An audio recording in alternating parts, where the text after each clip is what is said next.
And we're live. Yes, we are. Hello and welcome to Quant, episode 40. Bang, bang. What's up, everybody? Maddie, ALLin, Karim, and WhalesOnly. Welcome, everyone. Welcome, welcome, welcome. Another day in paradise. That's what I'm going to say. That's it, baby. I'm hoping to get me some more of this dip since they've been so nice and are giving us some more dips to get. So, we're going to take advantage of that. We're going to talk about it. It's going to be great. Again, doing what the smart investors are doing, right? People that want to build wealth, not just good for the get free quick scheme. So those are the times to really take advantage of. So very excited about that. Shout out to everybody in the chat. Thanks for being here as always. Hit the like and subscribe button and check in the links below so you can follow us on all of our different platforms. You see, that's one of the beauty I like about Hex, right? To a point where it becomes second nature, where you're just doing what you're supposed to do, accumulating, building wealth, stacking your position, to a point where it's so redundant in a good way that it becomes boring, in a sense where you know what to do, you just execute. You catch those good dip, you realize how everything is oversold, and you realize how it's finding its Whoa, wait a second. Who's bored? What? We got a good episode tonight. I'm talking about. I don't think there's going to be anything boring this week. What, Maddie? No. Nice try. What? Got me confused. I'm like, what? No. I'm talking about like the investment strategy and the repetition style. Like, you know what to do, but just love just repeating that to a point, to the cows come home, type of thing. You know, that's what I meant.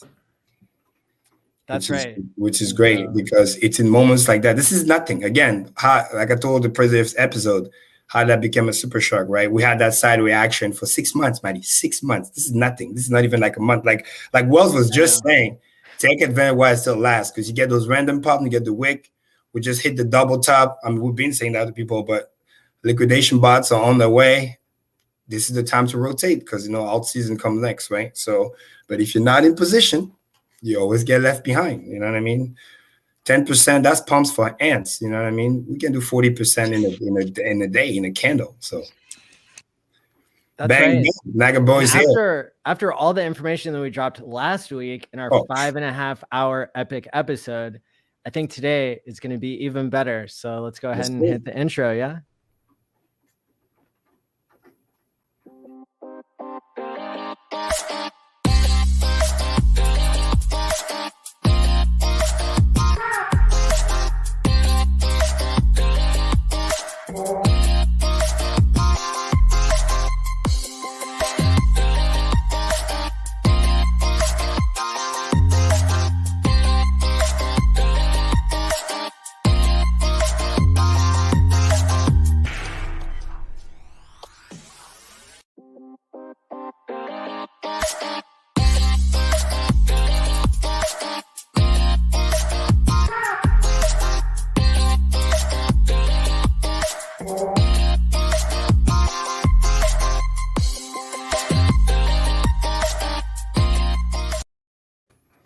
I want to say a special shout out to Naga Bo, who is recovering from a heart attack now here in the United States. And so we're really rooting for you. We care about you a lot, man. And we're hoping that your recovery is going well. Shout out to you, Naga. We're here to stay. Can't be stopped. Yeah, for sure. Shout out to you, man. Hope you recover efficiently. Yes. Be like the Hex contract, the unstoppable. Stop. Yeah. Let's keep going. Long live Naga. Facts. Another fun fact, you know, number wild's growing nicely. We're about to hit 70K soon, so excited about that. And yeah, Maddie, we can do 70K acres. We were just at 60K. Yeah, no, we're at 79.5 right now. This is something that I'm going to tell all the time. And then, you know, quick little breaking news. We just enable primarily for Android. We're trying to do like a slow release, but we just enable full in-app payment directly for all Android. And then we're rolling out a little bit for the people from iOS. So now make it even more smooth. You got your whatever, your fiat, your credit card, boom, you can just pay the $10 directly from the App Store. So just making it more smooth for people, more options, right? You got crypto, great. don't like crypto, boom, just use that and you get to go. So you can't make a mistake, can't send the wrong amount, this and that and the third. So very excited. You guys just want to make it so easy for people, huh? But that's what I'm here to do. And let's throw some opium, but the promotion that I'm cooking are going very, very well. In the final stage of approval. So again, November is so you want to make it easy for people to buy and stake hacks, and you want to incentivize them to do it? I said if I gotta bribe you to be wealthy, I will. So boom. But I can just say, if you're not in position, that's on you. You can't blame me, you know. Yours truly always says and do what he says. So those who know knows. So that's why we're here. But a lot of exciting things. So yeah, I think we should do some little housekeeping. So there's that as well. And also I am preparing for hosting the crew that's gonna come in for the Richard's documentary. They're gonna be here in Boston on Thursday. We're gonna be spending a couple times together, a couple days. So cool, fun stuff. And I love it because it's just a really shock of realism. They just kind of like follow me around / just what I do on a day-to-day, how I handle everything from my work, the support side, the business side, and also relate with, some of the people that I onboard, some of the people that I talk to, like my family or friends, and how literally hacks can change their life. I just had another distant friend that I haven't talked to a while reach out to me literally today, say, hey, when can I meet up with you? You're talking about this hex thing, I've been seeing you talking about it on Twitter. I've been hearing about it. I see you on the Instagram. So what's going on, right? And talking to somebody that actually used to work at a bank for a while, very skeptical, but in a good way, just like, Wells, those people are just like, they show up last. But when they show up, they just bring everybody they know. So excited about that. And then, pull up Dream account afterwards. But the fact that he came to me, that's another plus. So again, repetition, consistency, showing people we're here, we're not going anywhere. So get used to it type of thing. So that's the cusp of virality. Yes, evidenced by the survey that I did on YouTube that shows how many people who watch this show have onboarded so many other people, and then you look at the rho coefficient or whatever it is to actually look at viruses and how they spread. And you have to infect a certain number of people, each node in the system in order to really get something that spreads. And ideas like this that are so different than anything that has come before, it's really amazing that it's able to propagate so well. Deadass, yeah. I mean, just imagine another two, like if everybody just refer to, let alone hundreds. So just that alone could catch fire a lot, especially over time. Kind of like, again, like we said, we hex time in the market, right, to allow the virality to go. And also tap into new pockets. I think that's what we get. That's why I love what you're doing too, in terms of when you do the cameos and whatever, because you never know which pocket you can tap into. And next thing you know, right, you see a massive influx of new user, but people don't understand that those users maybe wouldn't be here if they didn't catch up a random video, a TikTok, an Instagram post. Everything counts. It's eyeballs. That's why. People have to hear about it somehow. And once they bump into the community that's behind whatever the attention grabber was, in this case, I guess it was some musical artists who Hex Kong, right? Had all I know is the cameo and 5 million views already. Whoever, no, I mean the musical artist that did the viral TikTok, whatever. Yeah. And I think the specific video last time I checked was like 13K views. Anybody in the chat, if you have an update, let us know. But last I heard yesterday or the day before when Kong posted. Last I heard it was 50,000. There you go. And that was like 2-3 days ago. So but I don't know who them people are. So exactly. Me neither. Yeah, it's okay. But the lesson learned here, like we're learning in professional sales, is that the humble realization is, again, obscurity is your number one enemy. Right? Grant Cardone said it best. If I don't know you, I cannot float you, meaning I cannot transact with you. I cannot interact with you. You can have the best business, the best idea, the best product in the world. If I don't know you, if I don't know of your product, then it doesn't matter. This is why people get frustrated sometimes, not understanding that people that have shitty products but better marketing will sell more of the shitty product than the best product that you have, just because you're not known. So if you're not known, you already lost the game, because nobody knows that you exist, that your product exists. So that's important to have that mix up. Does that mean you got to be best friend with the people? No, it's just a matter of like, hey, they're human being too. They have money. Shout out to hex.com, man. I know you guys trying to get to the top and you guys can do it. I understand it's your favorite crypto and it's turned into my favorite crypto. So yeah, number 1 blockchain CD, the first one. Hey, I'm an island boy. I'ma keep it. I'm an island boy. I'ma sing it like it's our going. That's their song. Tell the boy you better keep this going. I'ma keep it like I seen the sun. I'm trying to make it down to the top. Big shout out to HexCon. Hey, stop playing. Shout out to HexCon. That's a fact. Big shout out to HexCon. But you see, that's the key though. Like, they probably reach a certain demographic that none of us here would be able to tap into on a typical regular basis. Make sense? So, and by the look of them, again, I don't know them, but they look fairly young. Are you telling me that I don't attract the same crowd as people who have tattoos all over their face? And no, it's not that. They just, listen, they're probably in there. Nah, you don't. It's okay. You don't. Whales would be honest with me. Yeah. Hey, I'll give you an island boy. What you talking about? I love that island music, reggae and all that stuff. You know, that reminds me kind of like you know, when I was listening to like, you know, Jamaican music or something like that. But the point is, what I like is, again, they seem fairly young, and this is usually for Hex long term the best demographic to have. People who are in their teens or early 20s. I would give them literally probably anywhere between 18 to 22. That's from the I mean, Wells, what do you think? That's the way I see it. Yeah, definitely be under 20. Exactly. So, but just like kind of like, you know, not exactly crypto girl, but the point is, those are the people where as they grow and they delay gratification and build wealth, it's taking 15 years is a no-brainer for them. You know what I'm saying? And if you have a following and you got money, like I was telling you about one of my friend where he's younger than me, he's in this like 26, 27, another one's like 25, make a shit ton of money. And he's also like artist, whatever, but he spent a shit ton of money. I'm like, yo, what are you doing? Like, come on, let me talk to you.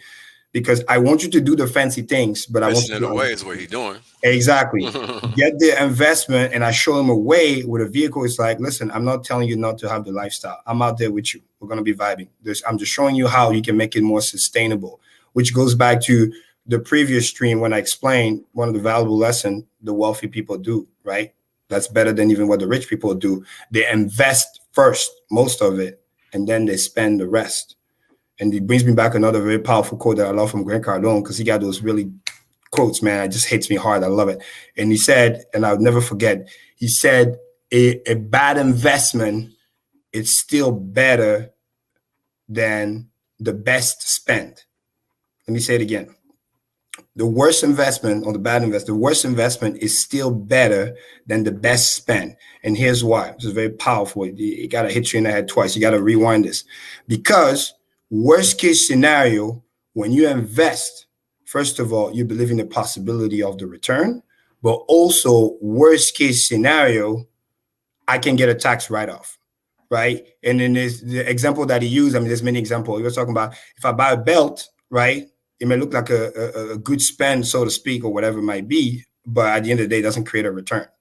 So now, and then he made a joke and he said, if I invest into a Grant Cardone belt, worst case scenario, I can get a tax write-off. So in other words, it's just keeping that mindset of investment first, spending second. Because when you invest, A, you have an opportunity to get a return, and B, worst case scenario, you can create a tax write-off.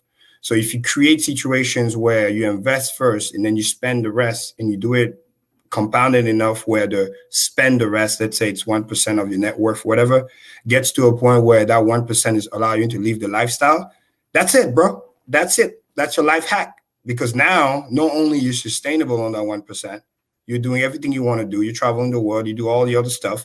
And then you're not negatively affected financially. So that's why it's so powerful. So I did a little research. So I guess the guy with 17 tattooed on his face is 20 now. And so that's his age. You guys were right on your guess there. Bang, bang. I also noticed some controversy in the comments on this. A lot of people appreciated it, but other people thought it was a bad look for Hex. What's your guys' opinion on ways to go, or basically the image that goes viral. And I guess what RH said was that, what did he say? He had a really good comment. Like, I'm sure. Let's read it. He said, the cringe you feel is called virality. Embrace it. I love it. I love it. Richard always to make it more sense. Awesome. But listen, I'm gonna wear the business hats again so people can get out of their feelings and just understand the mafia. Because at the end of the day, right, we're talking about what? Unstoppable call. We're talking about financial inclusion, right? So we can't turn around and be hypocrite and be like, hey, now we're going to start gatekeeping and select who gets to use it, who doesn't get to use it. No, come on. If the person is not bluntly, directly attacking Hex, especially not knowing about it and talking smack or lying or whatever, that's a different story. But if the person wants to, quote unquote, sing the praise of Hex and understand in the first part of the beginning of what a blockchain CD is, and at least even if they get the part about, hey, you're locking your money away and paying your future self, I'm okay with that because they're human beings too at the end of the day. Again, I don't need to be best friend with them or agree with what they're doing. I just need to respect them as a human being the same way. If I give respect, then I get respect, right? It's a two-way street. Now, if people violate my respect, then I withdraw my card. And then at that point, we're going to have problems. But until proving otherwise, I think it's a genius move by HexCon because he's tapping to a new demographic. Because I know there's people out there that just, maybe watch those videos for virality / fun, laugh, but that doesn't mean they do crazy stuff. But nonetheless, they're watching those people. So they would have probably never heard about Hex if they didn't follow those people. And then all of a sudden they put the TikTok video. Next thing you know, Inception. Oh, Hex.com. What's that? Let me go take a look. Make sense? Richard talks about watch. Oh, Hex.com. What's that? Boom. Richard talks about cars. Richard talks about clothes. Do the unboxing video, all this other stuff. It's about tapping to different pockets, avoiding that definition of insanity, doing the same thing over and over, expecting different results. After a while, we're going to have saturation to some extent. It's good to have a core group that you nurture all the time. Shout out to the Quant gang crew, people that here that never missed a bit. They know what time it is, but they're also aware that, hey, we need to bring the new blood in terms of reaching out to new people. Again, next month, for those who forget, I'm going to Dubai. What do you think I'm going to do there? I'm not just going on vacation, see my friend. No, I'm going to be tapping to a network out there. This is the biggest blockchain conference in the world that's held in Dubai once a year, once every 3 years. And it's like a month long.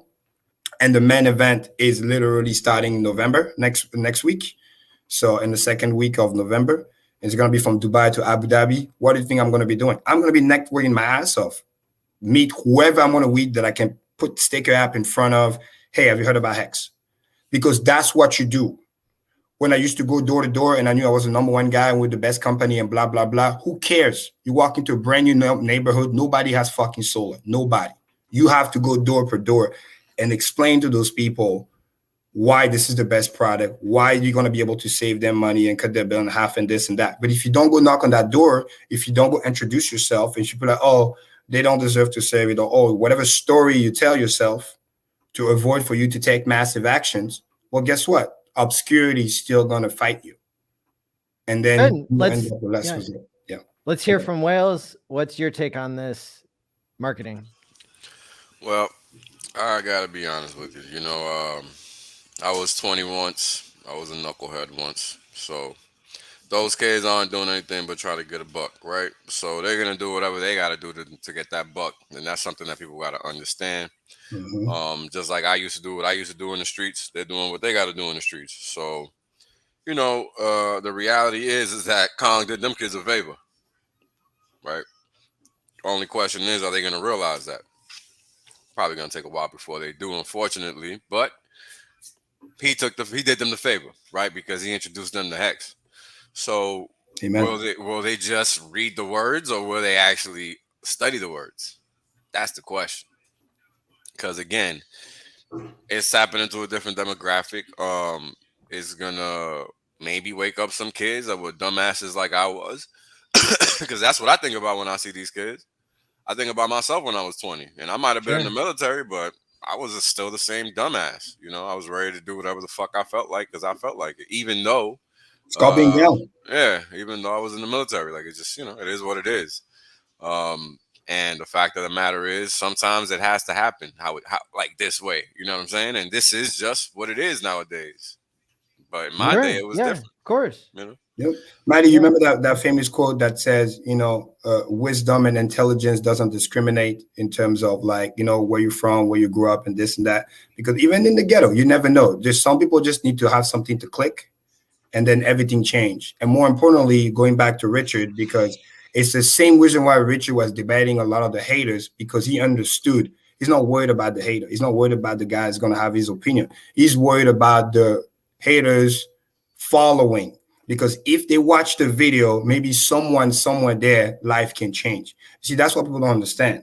Those kids had a video that went viral, 5 million views, and they have followers. You need to respect the market, right? The same way Wells will tell you, you don't need to like what the chart's doing, but the chart is doing what it's doing. You need to respect it, right? At the end of the day. So when you see that and you understand, now you know why he did what he did and why it makes sense. You need to get your feelings out of the way, because actually you're hurting yourself more than you're helping the situation, because ultimately nobody said you got to be best friend with the guys. You just need to understand that you're bringing financial inclusion, a product that can revolutionize the world. And I'm not here to tell people how to run their life the same way I don't want to be told how to run mine, but I'm just here to provide an opportunity. And if they're open-minded enough to want to listen, and like Will said, to hopefully learn, not just read the words, that's great. Worst case scenario, I can promise you at least a couple people, and I'm being nice, probably 10 to hundreds that watch those people, they're going to go Google, hex.com, watch that. Yeah. Oh, wow, blockchain CD, boom. Those are the people we're targeting. Exactly. That's the hope, because what you ultimately want is people to start realizing that there's other ways to make money outside of working some shitty retail job, because that's what these kids are doing at this point in time. That, or they're in the streets. Yep. Right. So you want to remove them from both sides of that equation either way, because either or, it's a trap. They're not going to become successful doing either or. So they're better off. Go ahead, Maddie. So I failed actually to give very much context here. So just for people who are following along at home, I know maybe not everybody understands. So Hex Kong, an OG in the Hex community, paid via a Cameo service, paid for these two, I think they're musical artists, to shout out to Hex. And I've commissioned several of these videos. I've got some more coming out soon. I'm actually going to repurpose the ones I've already made, because I've got a really interesting combination of different celebrities and people who might be household names or faces. And so I really think it's cool that Hex Kong did this. And there are going to be so many different demographics that we want to tap into. Some of them are going to be maybe more controversial, or people who have tattoos. And some people say, oh, that's not professional. I want Hex to have a professional image when people are introduced to it. But we have to remember that people who are professional maybe aren't even going to look at this, right? They're not going to click on it and watch it. Or the so-called professional, Maddie, sometimes don't even have your best interest. There's a reason why some people also, despise people with whatever. So people need to understand, again, it's about financial inclusion. This is where the disconnect happened. It's not because somebody's buying Hex that you got to be best friend with them. I think this is the part where people are missing. And those of us who, fortunately have been expert in the marketing field, understand what virality is. That's why we tell people, hey, what you want to do with your gains is what you want to do with your gains. Nobody should tell you what you want to do. We might advise mathematically about what the best strategy could be, how to maximize, how to do the staking ladder, how to build T-share preservation, all this other great stuff that I love to talk about. But you never once told me or see me say, hey, I need you to take your profit and go buy this. No, you do whatever the hell you want. It's the same thing with this. So they don't get that confused. And I think that's going to allow them to disassociate emotionally about that, because that's important. We the last thing we want to do, because I'm not a hypocrite and I never want to be in my life, is we can't be fighting gatekeeping and then low-key trying to gatekeep it. Potentially. That's you get what I'm saying? That's the way I look look at it. It has to be pure all the way. The same way why Richard's being very careful about not advising or supporting any random coins. Let me back you up here, because this is something I've been thinking about. Validity, support. I mean, you know what it is, man? It's a few things, right? Because this is a reality that a lot of people don't they can't see because they're on one side of the line, right? And not everybody can be on two sides, and I get that. So it takes people like me to help people see both sides of the coin. No pun intended. So what do I mean? Well, the reality is that everybody has to survive, right? And that involves doing shit that you're not gonna like. But that doesn't mean that they're any different than you. Mm-hmm. Because if you would have met me 20 years ago, you wouldn't be fucking liking anything I had to say. Nothing. Not a motherfucking thing. So mind your P's and Q's. Understand that even the youth need time to explore stupidity, just like you did, right? Because I did it. Everybody typically does it. Everybody isn't born perfect. Mm-hmm. Everybody isn't a fucking what's the name of that boss baby motherfucker in the little movie?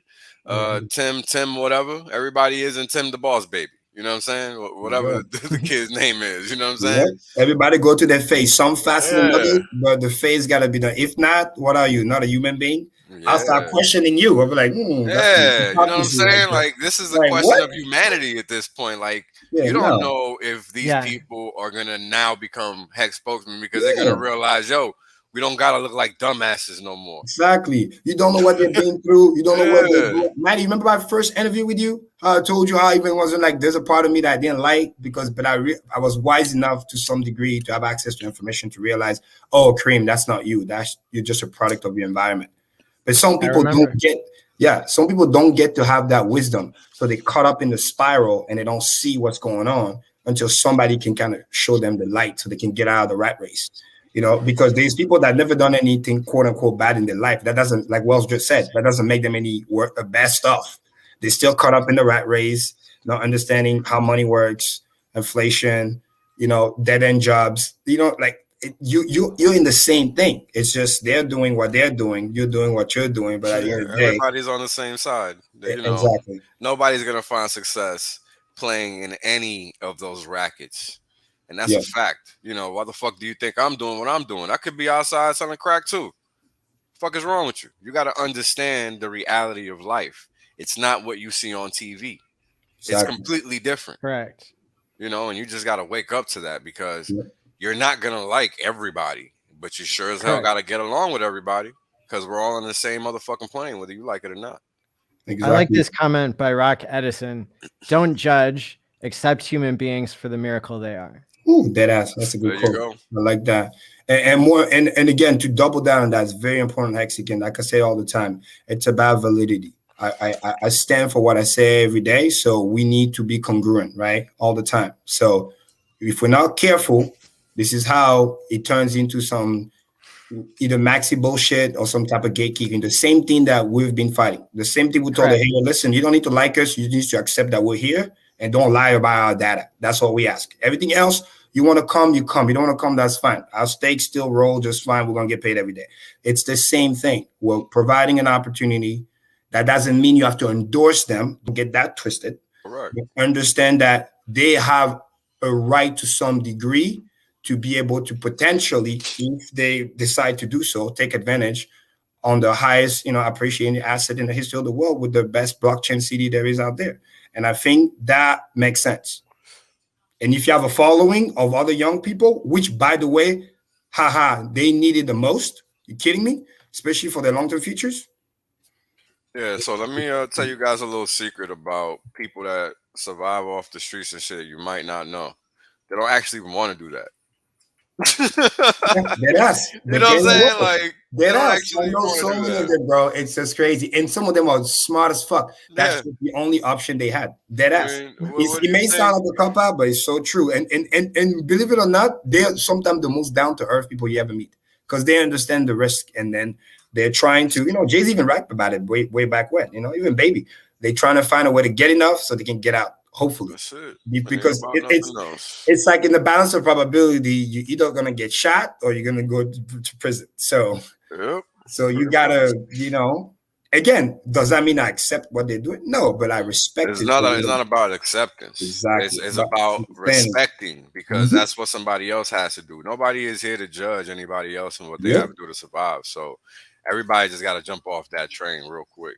Yep. Period. And funny enough, most of the time, it's not like they're forcing you to get the thing. You came as a whatever customer. You were the one looking, and then you got what you got, and then So please, hopefully that address it, so people understand that. Again, and let's be clear, I'm not a fan of whatever these guys is talking about, but it is what it is, right? And you got to respect the facts of life, and that's what we're talking about Hex and singing about being island boys. There you go. Hey, we're gonna buy an island one day. Who knows? Hexico. That's basically what it's gonna. That's basically what it's gonna boil down to. I want to be an island boy. What you talking about? One of my favorite places to travel in the world, islands. What you talking about, buddy? Come on, some of the most beautiful places in the world, islands. Well, and if the people who are hating and like bringing more eyeballs to this, if they want to make their own professional video with suits and ties and get 97.8K views for Hex, right? Be my guest. And one last thing, to really nip it in the bud. One last thing, which is very important. What I've also seen a lot of the time, again, there's a lot of projection going on. Most of those people that complain, they're not out there spreading the word. They don't do any video. They don't spend any money to trying to help marketing this and that. All they do is complain. So again, motherfuckers don't even stream. You got to pump the brakes a little bit. Be like, okay. Before you start criticizing one way someone is doing something, which, by the way, indirectly pumps you back, let's make no ifs or buts about it. Money is money at the end of the day. The least you could do is at least ask questions. Hey, what you do? Can you explain to me the reasoning? Don't just go gun-ho, shoot first, ask questions later. Like, no, because it doesn't look good. Don't do that. It says more about you than anything else. And then if they want to praise Hex.com, let them be. What's wrong with that? And also I want to shout out again, to HexCon, because I've arranged several of these, paid advertisements, and they did a really good job with this. They were enthusiastic, right? They said a lot of ways to find Hex. A lot of times these celebrities, they'll look into something, and this kind of zooms us out into like, where does this fit in the timeline of Hex going viral? Right. A lot of times in the past, I've commissioned cameos and had to tiptoe around what script I gave, because otherwise the celebrity would look at it as a paid endorsement of something that a lot of people said was a scam on the internet. Right. And they have reputations too. And so if these guys did their homework, or if they didn't, either way, it's showing something really strong. It's showing something really strong, that they're being so enthusiastic, that there was so much information given, right? And that's not easy to do with like a 2-sentence script. So I'm not even sure how it came out so well, but I think it's a good sign for Hex. It does. I mean, just look at it. Almost 98K views. Let's see, even me, I respect that, right? None of our videos has done this much in this short period of time. So again, dropped on October 23rd. So I'm just, again, respect. And I'm proud of HexCon from doing that, for taking initiatives and trying different things. There's no violence was promoted here, no issues. They didn't slander Hex, something like that. So to me, that's a pass, period. So hopefully more. I wonder how much it would cost to pay them to wear suits and do it again. No, but you know what's funny? It probably will backfire, because it will be like, that's I know. You get what I'm saying? Yeah, it would draw more validity, right? Because I'm telling you, most of the viewers are probably also 18 to 22, which ideally long-term is the best demographic for Hex, the long-term, because those are the people who also want to help save overall. You get what I'm saying? Those who are retired, and then those who basically, they need hope, like Wells was trying to allude to earlier about, people need a way out. And you're able to tap into that demographic, 100K plus people, dude, it's a wrap from there. So very happy about seeing that. It's interesting because when we were in Kiev, we talked a lot to somebody named Sam, who is quite an expert in social media. Yes. And he was helping us to understand some of the, I guess, like ingredients that you need in order to make something go viral. And one of the things that he mentioned was pattern interruption. So a pattern interrupt is when people see something and it catches their eye. Now, these guys with their unique hairstyle, I mean, I haven't seen other people with their hair like that. Maybe everybody has their hair that way now. but you know, with their hairstyle, with their tattoos all over their body, right? And I think they're twins, right? So it grabs people's eyes maybe even more than a video of, you know, Brett Favre or somebody, you know, some athlete, right? That it would be on Cameo and would be, even if they did talk about Hex, it wouldn't catch as many eyes because it's not as much of a pattern interrupt. Exactly. Like, remember you were talking about that Michael Saylor video that barely had any views, right? It's the same thing. That's correct. So it's the same thing, because ultimately, and then we'll leave it at this, bottom line is you want to tap into as many pockets as you can. Obscurity is your number one enemy. Period. Full stop. End of story. This is one of the reasons why we went to Ukraine, because we want to tap into a new community. Boom. Next month I'm going to Dubai. Same thing. By the way, shout out to Super Hex in the chat, bro. If you want to come, just let me know. I'll talk to Dan. We'll arrange it. Come through. You're always jetting around, so it's actually for everybody care to know. Pick me up on the way. Yeah, Maddie. Dubai is actually, I find out, it's very easy to, like, they make the process so smooth. So, and you're a citizen, you don't even need a visa. It's just you there 30-day free. Just book your flight, set up the thing, get your negative test, whatever. That's the cool thing. You don't need to be vaccinated. Just negative test, and then you're on your way. Easy peasy. Thanks to Hex to the Moon for the $55.55 super chat. Imagine when Hex goes back up parabolic in price, everyone they reached will be a happy camper for real. Right? And then the real virality explode. Like I was saying, if we can make my goal, right, making all the crabs and the turtle millionaire, just that alone, you just reignite the fire from within. Boom. It's like the airdrop you get for free. You neglect the coin, and then the thing goes up 100x, right? Wells, and then like, oh wait, I got this thing in my wallet. Let me go look. The next thing you know, it's like a dormant catalyst. It's like Inception. You plant the thing, you wait, and then months later, years later, the thing is of value. Now all of a sudden, boom, you catch up that many subscribers all at once, and then you get an explosion of growth. So that to me is smart. Kodak Black, yeah, the hair, a little bit of Kodak Black. Oh yeah, yeah. There you go. And dude, that's why I like the chat knows so much more than I do. I'm telling you, sometimes randomly like that, they catch a featuring, and then the guy hears about it. It's a wrap. You never know, Maddie. I've been in a situation where I just walk into a room and then by coincidentally know a guy who know a guy, and next thing you know, you're talking to a billionaire, right? Like you never know. You're always 2-3 contacts away. Up or down. I always said this to my friends when I grew up, because I learned that from my mentors. Like, no matter net worth you are or what you're surrounded with, you're 2-3 contacts away to reach anywhere between 10 to 100x higher where you are. So if you're a millionaire, you're 2-3 step removed for talking to a billionaire. You know, if you're in a 10,000aire, you're 2-3 steps away to talk to a multimillionaire. Hey, you watch Quant Gang stream, you know, you're already in contact. So again, you never know. So it's just outbound messaging. Rich has been saying this for aeons, and I've been doubling down on that as an expert in the field. This is what you want. Obscurity is your number one enemy. Very simple. The cameos I've got coming up, they're so good. I'm holding them back a little bit because I want to make the rest of the production just as good. So something to look forward to for sure. Good stuff, man. Amen. Let me see here from the chat.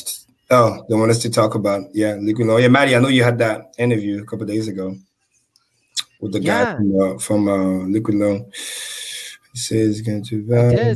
I did a live stream here when I was in St. Louis at the Hex Tour meetup, and I guess it was a day after the workshop, and the guys were still there, so I went ahead and went live as I always do. Yeah, catching on the replay. Yeah, they reached out to me on Telegram. I just didn't have the time to even consider it because I'm so busy. But what I caught from some of it, I want to hear your opinion on that. You know, before we start. What I like what he said was to avoid, like crazy volatility, because that's my biggest thing. As I look at it, like, okay, how do people can potentially get wrecked, right? Because that's my biggest thing. I don't want people to get forced liquidated and this and that. And I love when he said about waiting, pulse chain launch, waiting a while, get some type of stability, so that people, when they start setting up their whatever loan, because at the end of the day, Maddie, it's still a loan, right? You're borrowing money, right? And yes, you can say stop loss, this, that, but you stop loss, you're out, and then the price do another 10, 100x. You'd be like, what the fuck happened, right? So I'm glad that he has the foresight to wait for stability first, because, you know, somebody's going to do it. But I look at it like just like those, you know, synthetic products and stuff like that. And but I wanted to hear what was your main, I wanted to ask you, your main follow-up. Yeah, it was really helpful to do the live stream because I think I hadn't looked into it as much. And so I was just able to ask questions that I think anybody would be asking if they're trying to learn in a video format. Right. And I had a number of aha moments while I was doing the interview. Yes, great question too. And I think, thank you. I think that, you know, my opinion is still, you know, the jury's still out, in my opinion, on the product because we haven't seen all the parts of it yet, right? It's not completed. It's not launched. Yeah. I think in general, this idea of not having to sell is interesting, especially because you're using basically a way to borrow based on liquidity. You're basically setting what, like a stop loss order. Yeah, because you took the money up front. But just make it simple for the viewer. The main thing that I picked from there is basically what's going on in the real world, trying to bring it to crypto, where he wants to minimize the taxable event. Because every time you're quote unquote cashing out, you're not selling money, you're borrowing. In other words, you're getting the money in the form of a loan. If you remember one of my old videos, I was in my car, I was talking about how I can use my car as a collateral, borrow money, blah, blah, blah, invest, make the return, and then be able to just keep flipping like that. Kind of what people do in real estate. And that's good and all and be all, but like anything, and I'm sure Wells going to back me up on that, there's always going to be a group of people who are more advanced are going to abuse the system because we have seen it before, and then they're going to overrun, leverage that fucking thing. And then people are going to start placing their so-called stop line, borrow money. Oh, the price will never go this much low, not understanding that some people run it so high that by the time you think it's stable, it's not. And when it crashes, you get liquidated. So now at least you get your coin up front, like we said. But some people may try to liquidate you just to take your pulse. They don't care about the USD. You understand? Because they'll make you buy back higher. So that's what I said. The number one thing that I heard him said for precaution, which I appreciate, is waiting for some of the shenanigans to come down, price finding some type of support, so that when people start placing their stop loss, borrow money, and make sure they at least highly, what I recommend mathematically, 300+% over collateralized, meaning if you got 100% of your money over there, don't borrow more than 20%. You know, if you do the responsible thing, because I know there's always going to be some crazy people out there, you got to be able to protect yourself against a 80% dip.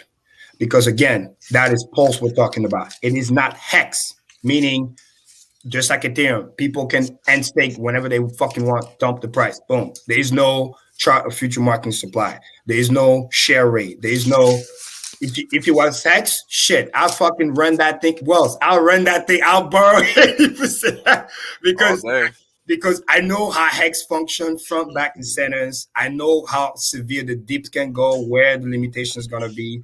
And I'm so ahead that it doesn't even matter. But because it's pulse and there's no those excess mechanism that I need to see, the same way I was talking shit about Bitcoin, saying, yes, all these coins are leaving the exchange. Look at how there's a drop, like they've been saying.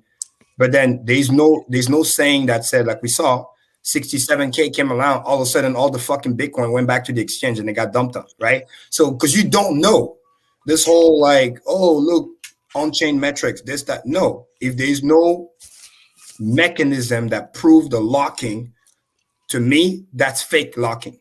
And that's very dangerous because that's what market makers will want you to believe. They'll create a fake stability, you get complacent, and then they get you wrecked. And that's what I don't want people to have. So I hope that makes sense. But he said he's gonna wait.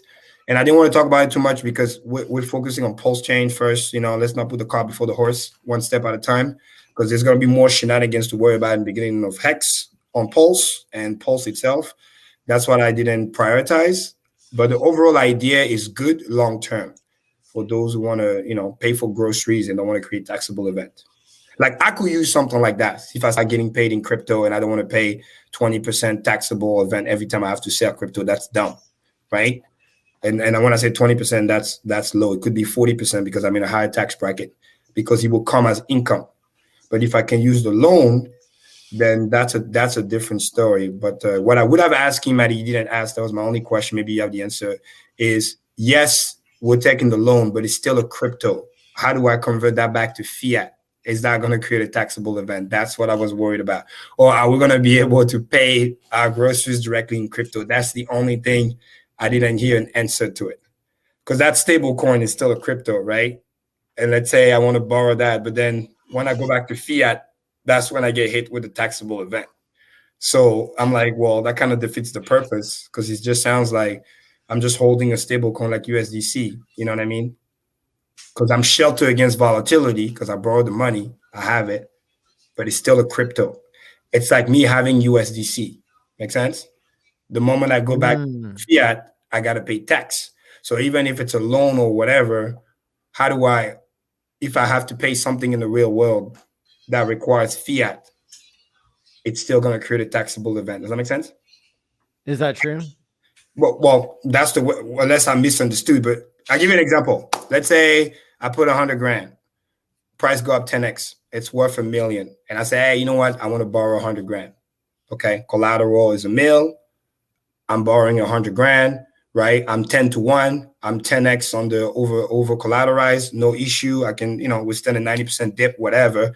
But that 100 grand is that stable coin, remember? That he was talking about? The, what's it called? Is it PUSD or USDL, something like that, right? I forget the name of it. But anyway, the stable coin that you borrow the money from. But then USDL, yeah. USDL. But that is, to me, USDL to me sound like USDC. How do I take USDL and then let's say I got to pay a bill in fiat? The moment I transfer back to whatever, Ethereum, whatever it might be, and go to my exchange, I'm going to get hit taxable event. So yes, I borrowed money. Yes, it was a loan, but I'm still in crypto. Unless I can pay the whatever bill that I'm trying to pay directly with a stable coin. You get what I'm saying? I'm still not sheltering myself from the taxable event. Well, am I making sense? Yeah, but I think you're just saying it a little jumbly.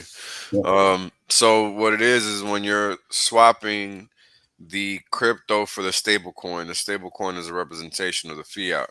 Yes, like USDC. Right. So what's happening is you're actually borrowing that fiat. You're not actually selling any crypto for that fiat because that's really fiat. Yes, no, I get that. But my point is, what do I do with the USDL? No, but that's what I'm saying. That's really fiat. Oh, wait. But what if my bank don't take USDL? No, because you're converting that at a centralized exchange for the fiat. So the USDL will already be working with a centralized exchange that will take it. Like kind of like GUSD. Correct. Okay, that's all I need to know. Correct. For me, it sounded like a stable coin. That's what I heard, which is like a USDC, but USDC is still not USD. It's 1-to-1, but it's not. But that's exactly how it's going to work. They're going to have to be listed on a centralized exchange. It's the only way. Got you. And that's like Aave and shit, right? Like it has to be tied in. Okay. Yeah. Got you. So hopefully that okay. See, because I didn't, that question wasn't asked in the interview. So I was like, okay, I get the whole mechanism, but I'm like, how do I go from the crypto to the fiat? Yeah. Whales define it has to. You mean in order to work, or that's what? How else are you going to convert the USDL to fiat? That's the whole point. Yes, because USDL is in the crypto. Because that's something I asked that he didn't have really an answer to, was what is going to be the primary trading pair on the other side for USDL other than Pulse. And then he was saying, well, maybe people will just keep buying Hex to pump that up. And then that was an interesting thought experiment, but really didn't give me the specifics on how one would cash out, which I assume, if people are skirting tax laws or using loopholes that are legal and all that, at some point, if enough people are doing it, centralized exchanges might not like that. But then you could still trade for ETH and then cash out ETH in the end, right? Yeah, you could. Yeah, but Maddie, if you do that, the moment you go back to ETH, now you're back to crypto. If you cash out ETH, it will be a taxable event. So the whole thing you just did is basically nothing. Like atomic swaps and shit. I know that Richard says that's not all the way there, but the idea, even now that you can route through so many different smart contracts just by providing liquidity, that what I'm saying is, even if USDC doesn't want to play nice with USDL, there would be a way to like route it through ETH to where you never. I mean, no, I get that. I'm just saying, if we're just being, maybe I'm wrong. If we're just being from the basic sense of the term, because this is an important question that needs to be asked. It's a tough question because it needs to be asked. If we don't have a way, like Well said, to go directly to the fiat route and we're still dealing with the crypto, the whole purpose of doing the loan thing is become irrelevant, because the moment you're going to sell that crypto, you're going to create a taxable event. If you're going to do the USDL and then go back to ETH, at least the one good thing you can say is it's like you had 100 grand, it went to a milli, and then you sold $100,000 worth, and then you switched to USDC. That's basically the same thing you just did, because you shelter volatility by doing the loan thing, but at the end of the day, it's still a crypto. So that's why it has to be something that within an exchange, so that we can talk to the exchange saying, hey, this is not me selling. This is a loan that I literally use my collateral for, my crypto. And they just gave me a loan, like literally like I just applied to a fucking bank. And I say, hey, I need a loan for 100 grand. Here's my car as a collateral. And they literally wire me the money to my account.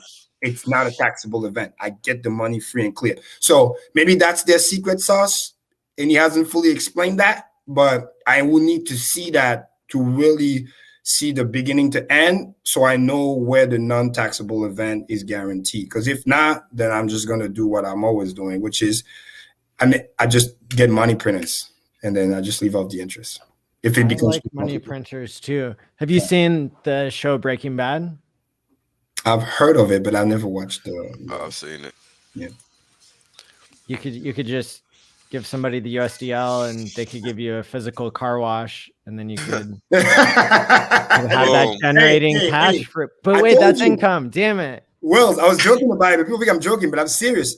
That's my exit for 15 years, guys. That's how I do 15 years stakes. I firmly believe 15 years from now, things like, no worries, you're not going to be worried about IRS or whatever. You're going to be paying stuff directly in crypto. So that's it. Maddie, that world will come. It will come. It's around the corner, maybe 3-5 years, but it will come. This is a good summary. It's a weird new frontier, so who knows? But the equity coming out of a loan is always tax exempt. The question is, if you convert it from USDL to USDC to USD, does it stay non-taxable? That's a fantastic question, and that's what we need to qualify. I think the answer is yes, because that's all a representation of fiat. Why would it all of a sudden be taxable? Or that makes no sense. So cool. I don't know. They can say whatever they want. They can say whatever they want. But the reality is, if you sit there and argue this in court, you would trash them because it makes no sense. But why would the same thing not be the same thing in a different format? It's all the same. You're just adding a letter to it. Yep.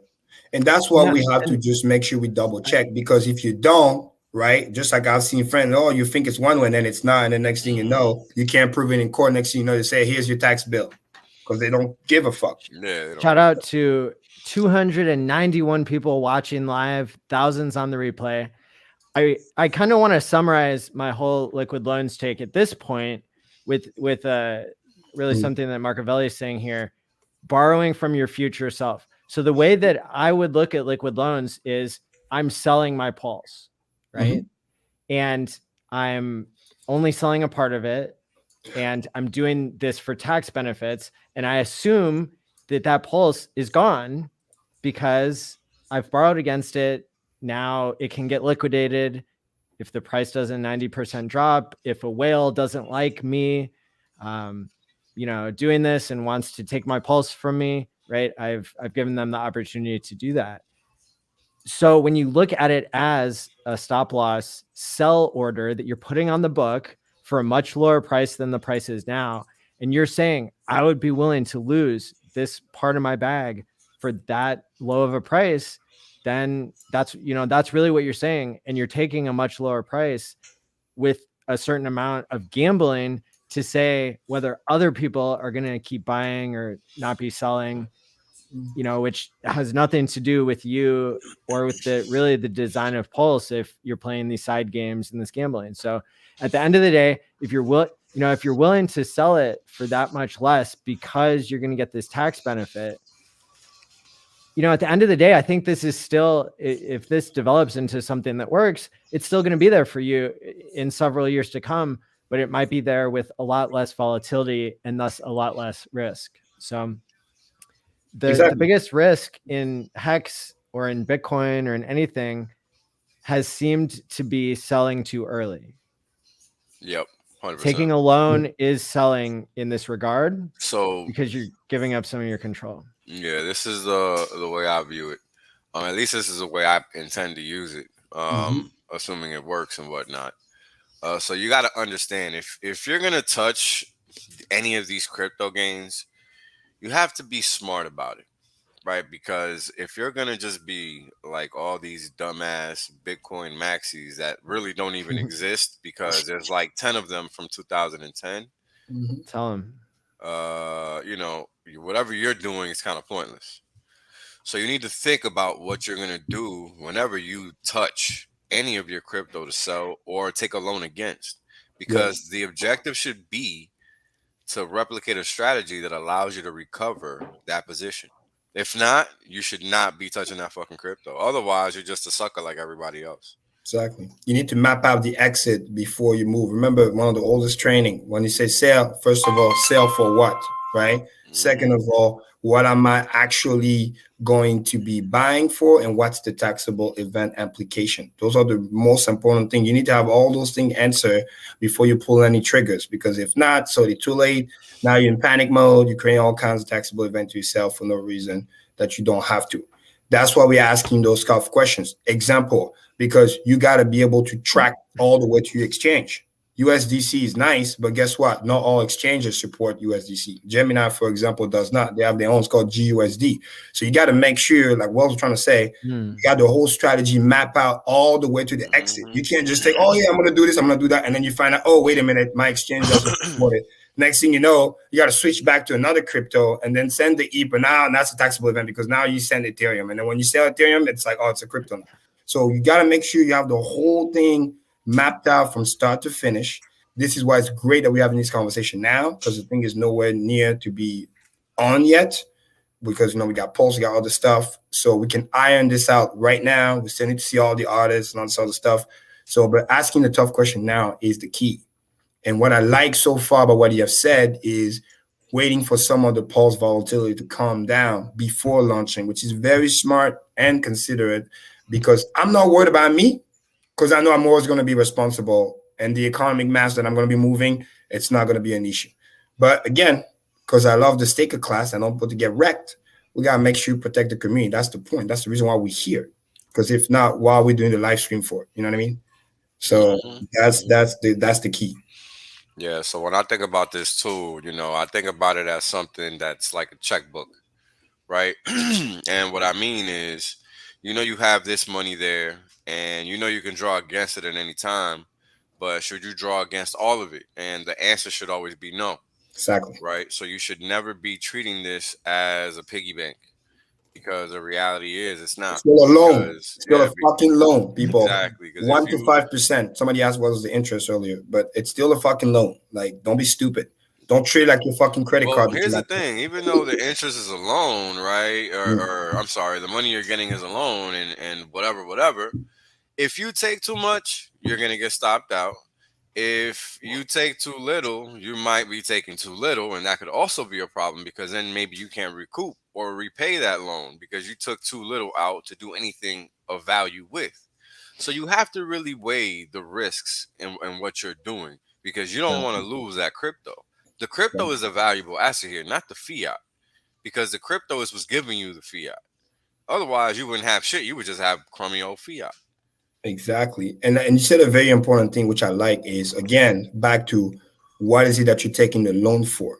Because that's what's going to dictate what the amount is. Because for people watching Quick Math, what Wells is saying is, if you're trying to do another financial engineering, yeah, you know who you are, you people out there, your DGens that want just leverage. That's another leverage.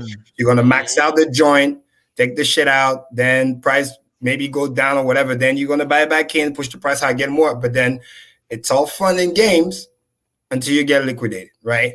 But on the other hand, if you just chill, low key, hey, I'm just trying to pay groceries, I'm just trying to pay regular bill and minimize my taxable event, then it's genius for you. You might only need like, $5,000 because that's all that pays your bills. And then you avoid that taxable event. You put your over collateralized thing. You took your $5,000. You were not trying to do any financial engineering bullshit. You were just trying to pay bill. That's it, with no taxable event. So once you know what is it that you need the money for, it's going to dictate how amount you need, and you make sure you're over collateralized, and then you're good. Done. I think that's the most underrated. You mentioned it briefly. That's the most underrated use case. It allows everyday people to pay their day-to-day stuff that they need without creating a taxable event. To me, that is the genius move. The whole, you want to get, dude, everything else, to me, you're just another fucking leverage trader. You want to call it whatever you want to call it. That's what you're doing. That's what you're fucking doing. But if you're going to be doing day-to-day stuff and minimize taxable event, by all means, I think that's a very valuable tool. So people could use that for that. So nobody gets liquidated like crazy, and the price can continue to rise up over time in a stable fashion. Yeah, that's why it's important to understand what you're doing before you do it. Have everything planned out. Think about everything beforehand, and understand that you're putting your crypto at risk, which is the most valuable asset in this point in time, right? If you're not holding crypto, you're really holding nothing. So just remember that and be respectful of the risk in the market, right? Because again, it's pulse, it's not hex. So it's not the same thing. So, don't play yourself. The swings are gonna be, what they're gonna be. So make sure. And again, if you follow the basic strategy we've been talking about, and you transform your pulse into money printers, and you're chilling and you leave off the interest, you're gonna be fine. You're gonna be just fine. That was the whole point we talked about sacrifice when time to sacrifice was there, right? So all of that allows you to not take unnecessary risk. Remember, rule number 1, risk management. Some of you guys want to take unnecessary risk. Next thing you know, 6 months in, you get fucking liquidated, and then you watch the price go behind, and you're going to be another fucking story, just like the dude while I saw my hacks and whatever. Make no mistake, we're going to get another wave of those on Pulse Chain. Oh, yeah. People that are going to be here 2 years from now are going to be the one getting the real mad gains. Make no mistake about it. Everybody else, they're going to become the liquidity. Yeah, you heard me. Yep. Because Pulse is going to be using y'all. Don't worry. Make no mistake. It's not Ethereum. It's better. Remember, it's deflationary.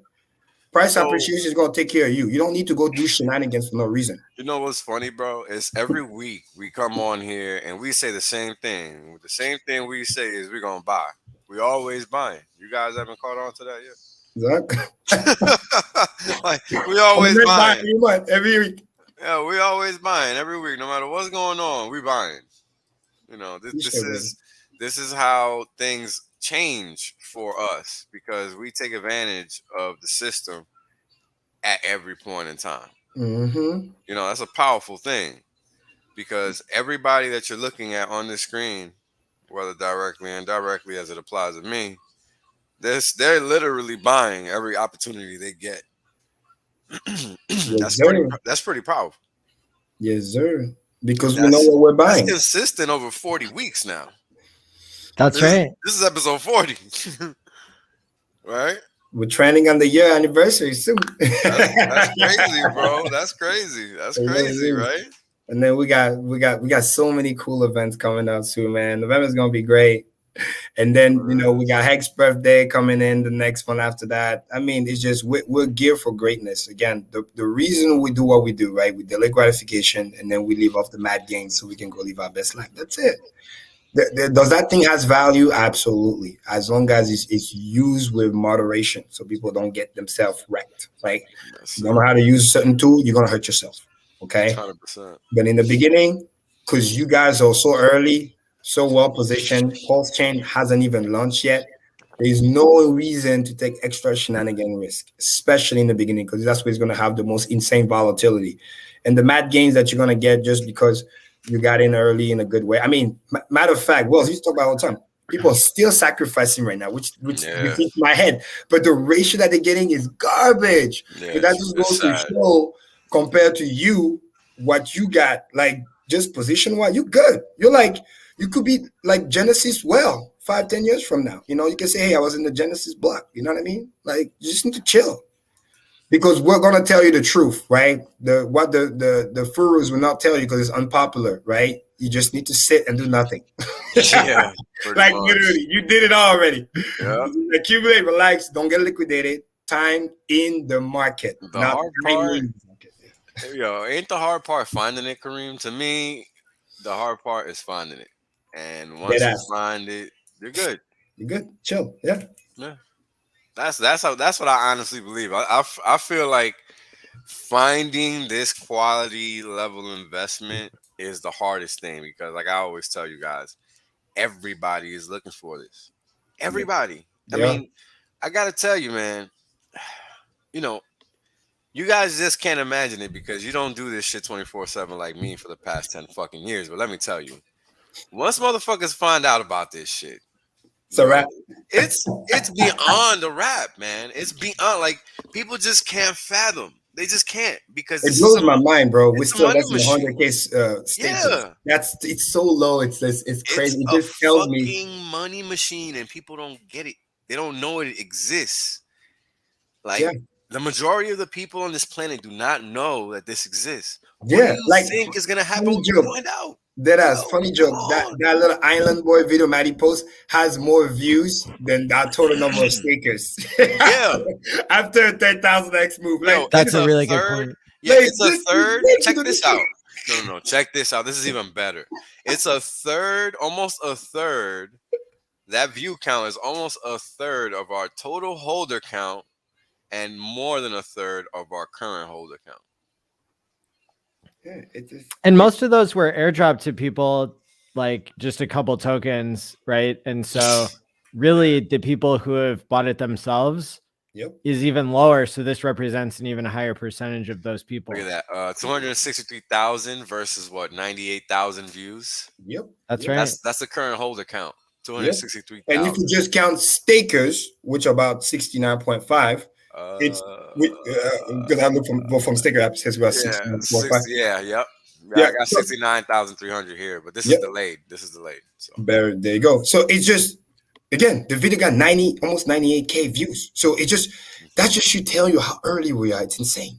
And then everybody knows that, right? So imagine when we get to the 100K, 200K. Oh man.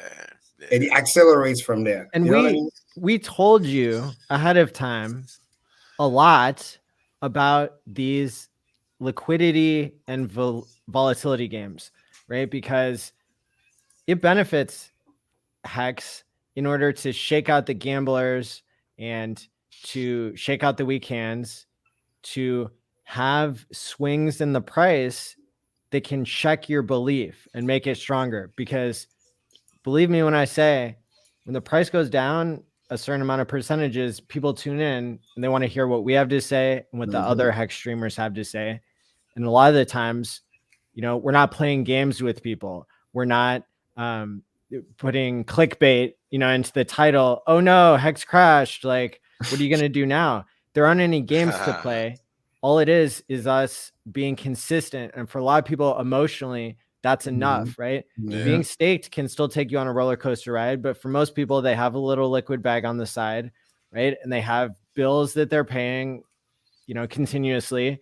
And so everybody does have an interest in the price, even if it's not as bad as holding Bitcoin and being able to stop believing in 100% of your bag overnight.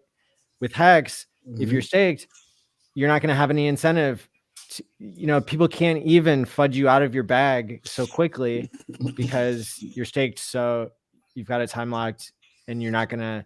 So you're not gonna have the same psychology having to hold other coins as you are with Hex, where you're incentivized to keep the price up. And so I think it's really important for people to remember the cycle of market emotions, but that it's a good thing to have low liquidity, even though you have higher volatility, because you're not only shaking out weak hands, you're also creating price discovery. And then that allows you to go higher because the liquidity was so low that when somebody does want to buy in, there's not much to buy.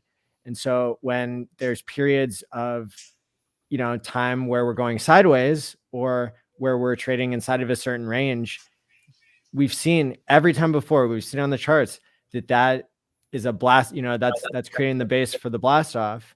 When somebody finds out about Hex who has a lot of money that they want to put into it, then that's where you stop getting so much volatility on the downside and you have the extreme price volatility to the upside.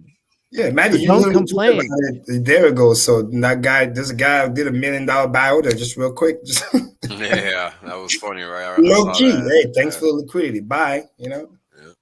Don't complain. Yeah, as much, or remember to be grateful for the price volatility, because it's enduring these kinds of 20 or 40% dips, up and down, that really allows us to do the greater appreciation still in the future. And with the appreciation we've already seen, the price of Hex has already gone exponential, right? It's already gone parabolic before virality. And Whales or Karim, can you speak to whether that happened in Bitcoin? Is there a good way for us to know to what extent that happened or didn't happen? What, virality? Yeah, you mean Bitcoin virality, Manny? I'm sorry. Just the idea that we're going parabolic in price before we hit virality. Like we don't really know when Bitcoin had. I know what you mean. No. Yeah, we don't really know when Bitcoin had 70,000 believers, because there was no way for them to signal on the network and prove on the blockchain how much they believe, right? Yes. No, I get what you're saying now. But if we just take total holders, and really the total holders should be probably closer to 100 or 150,000, because there was that airdrop that gave 200,000 people Hex that this is why I didn't even know that they had it. Yeah, this is why I like the new chart that MBC Wells has, Gerardo too, of you can kind of see what I call the monetization and activation of the wallets. Because at first you had a bunch of wallets, and now you're seeing how the staker start to curve up and catching up. So in other words, some of those dormant wallets, now again, price went up 100x, that little airdrop turned into something. Next thing you know, they want to stake it. So you get to see how not only the total wallet, which was going sideways for a while, is not climbing up, which is a sign of virality, but also faster, the staker number is ratcheting it faster. So not only the new people are coming in and staking, but the old people that didn't stake are starting to stake. So this is a barometer that gets to help as well. But to directly answer your question, one of the biggest metric that I'm still in aha just watching it, which is amazing, is not only when the price is going parabolic, but Maddie, it's going parabolic on a logarithmic chart. That's a big deal. Because going parabolic is one thing, but on a log chart, because a regular chart, it looks like the thing Richard tweets all the time. But you can see the curvature, and you can see how it's getting steeper and steeper. And that to me is a function of that virality. And again, with less than 70,000 stakers, we're already moving this fast. But also because the stakers are special. In my business, we used to call them recurring customers. There's nothing better than fucking recurring customer. Like we would take I will take 50,000, 70,000 recurring customer all day, every day, instead of 1 million one time. Dead ass. Because they don't understand the power of recurring compounding, whether it is on the monthly basis, kind of like if you have a subscription model, all the big giant, right? The Googles, the Apples, or whatever, they have subscription up the wazoo, Amazon, freaking Netflix, because that is more powerful than the one hit wonder, right? You bought the thing once and then, this many sell, but we don't know what your next launch is gonna be. But that's the beauty of Hex, because everybody is fighting for those t-shirts. Everybody wants those t-shirts. Again, that is my dream account. That is my long-term savings account. So I'm a recurring customer pretty much for life, just like that sinking. That's a big deal. So however slow in a conventional term of compared to millions of other subscribers, but we're getting those recurring customer. Our customer, if you were to look at a monetization level, our customers are more valuable because they're recurring customers. So that also tells me by the time we get to 100,000, 200,000 recurring buyer, that liquidity of Hex that's left, shit, is going to go out even faster. Correct. Because the same people are not waiting for the new people to buy because they're always buying. We'll always buy. So that's why, sideway action just allows us to accumulate more at a steady price. That's all it is until the next wave comes in. Bring the waves. Yeah, it's really simple. Yes, sir. So that's Hex again. That's the biggest lesson of today, right? Hex has recurring buyers, not just random. Hey, when we hear blockchain, oh, we have this many users, that many, this, that. You don't know if they're recurring. You don't know if they're just a one-hit wonder and then, hey, price went up, they bought it, they sold it, see you later. Like, no. People that own t-shirts, people who are stakers. We're not talking about people that traded Hex because, like, well, what'd you say? 200 something wallet has owned Hex at some point or whatever. 370,000, and then there's current holders at 260,000.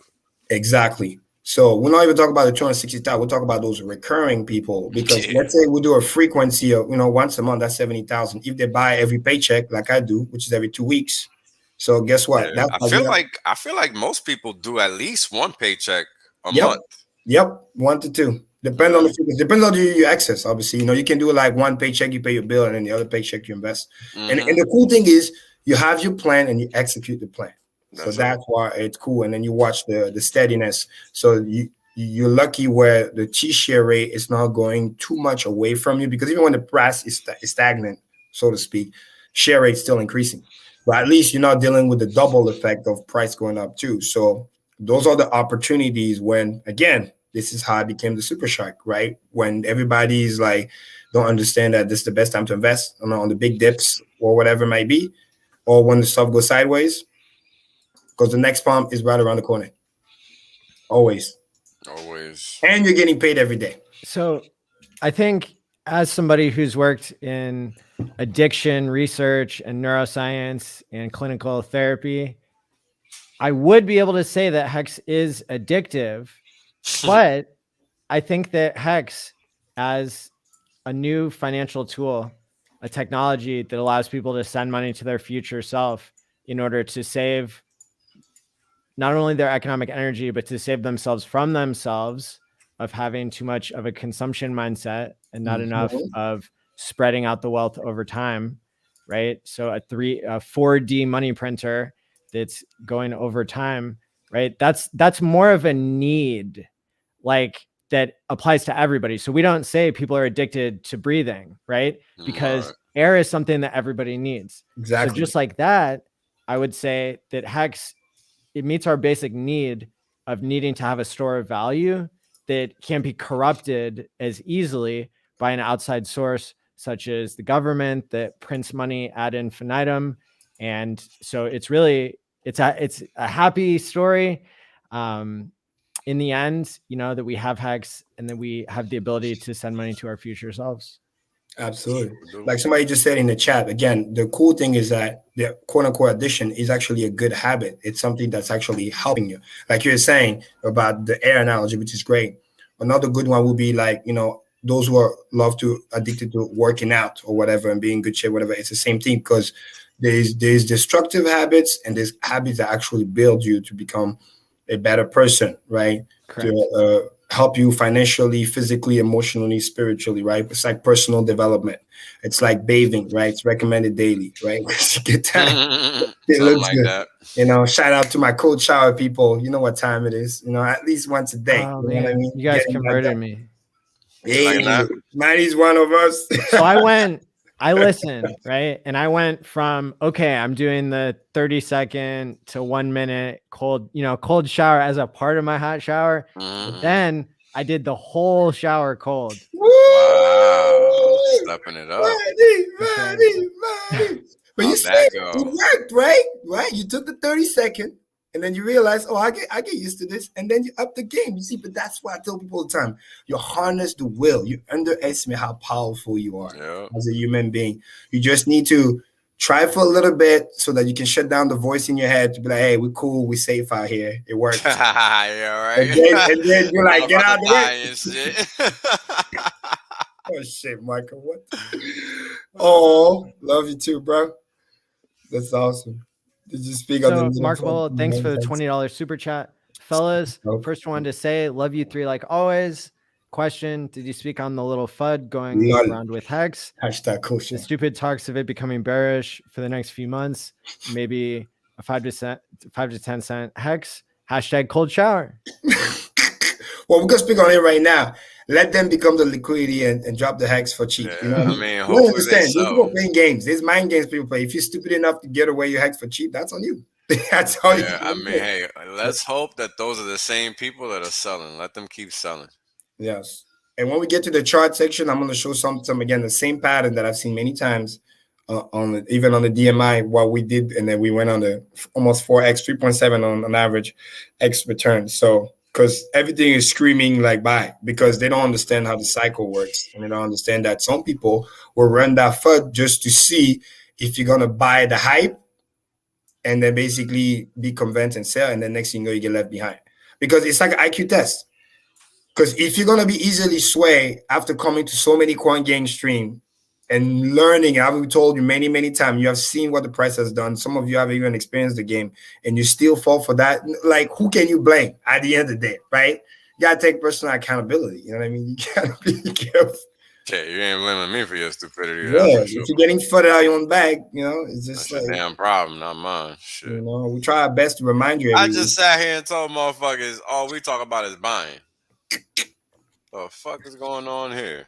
So it's a question because other people are broadcasting things that don't give people as much confidence. So if you don't want to get shaken out and become the liquidity and become some other bigger fish's, trophy on their wall, then you should probably listen to us and not the people who are fudding you out. Yeah. No, I like that. And let me address this. And Marco is right. He says the FUD coming from OG2. Now, let me address something. It might be a little unpopular belief, but it's still the truth. People need to understand that being an OG, which is great, that doesn't necessarily make you a great investor. Let me say it again. Being an OG is great, but that doesn't necessarily make you a great investor. We have talked about it many times before. Or a good actor. Yeah, some people just got lucky. They're at the right place at the right time. They have good intuition. They pick the right horse. Like, hey, this guy is going somewhere. Richard Hurt, blah, blah, blah, blah. But the people who are really understanding what they have and, pushing the envelope, being on the stream, spending the money, doing the cameo, spreading the word, understanding the economic energy and the value of Hex.